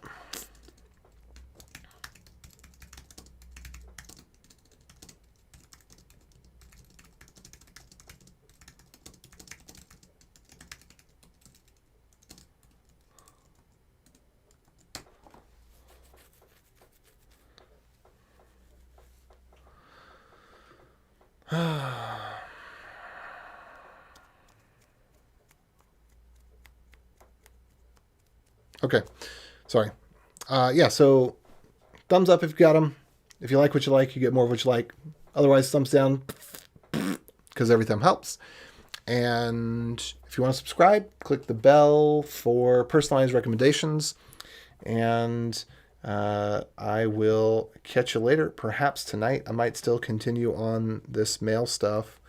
It's going to be a little bit more boring since it's just going, well, we'll see. We'll see. There's always something interesting going on here in the office. But in theory, I'm just going to be porting over more of these email templates, and we've got the delivery problem worked out well enough for now, and we'll see where things go from here. But I mean, I think I'm just going to be going into these things, and it should be pretty straight ports, actually. So this should be, hopefully this is going to be pretty quick and pretty easy. Anyway, with that said, you have the best, whatever time it is, wherever you are, ever. Morning, noon, night, day. Have the best one. Okay? Feel free to drop me questions in the comments. I love having questions in the comments, and then I will answer them at the beginning of the next stream if I see them. So, yeah, all that. Adios. Oh, and of course, it puts my hotkey over there because I don't know why it would take a keyboard that's bound to the stream thing and type on it in the terminal because it's bound to this application, but whatever. Oh, of course, it's not going to work in here. Why would it work in here? Why would it? Why would it?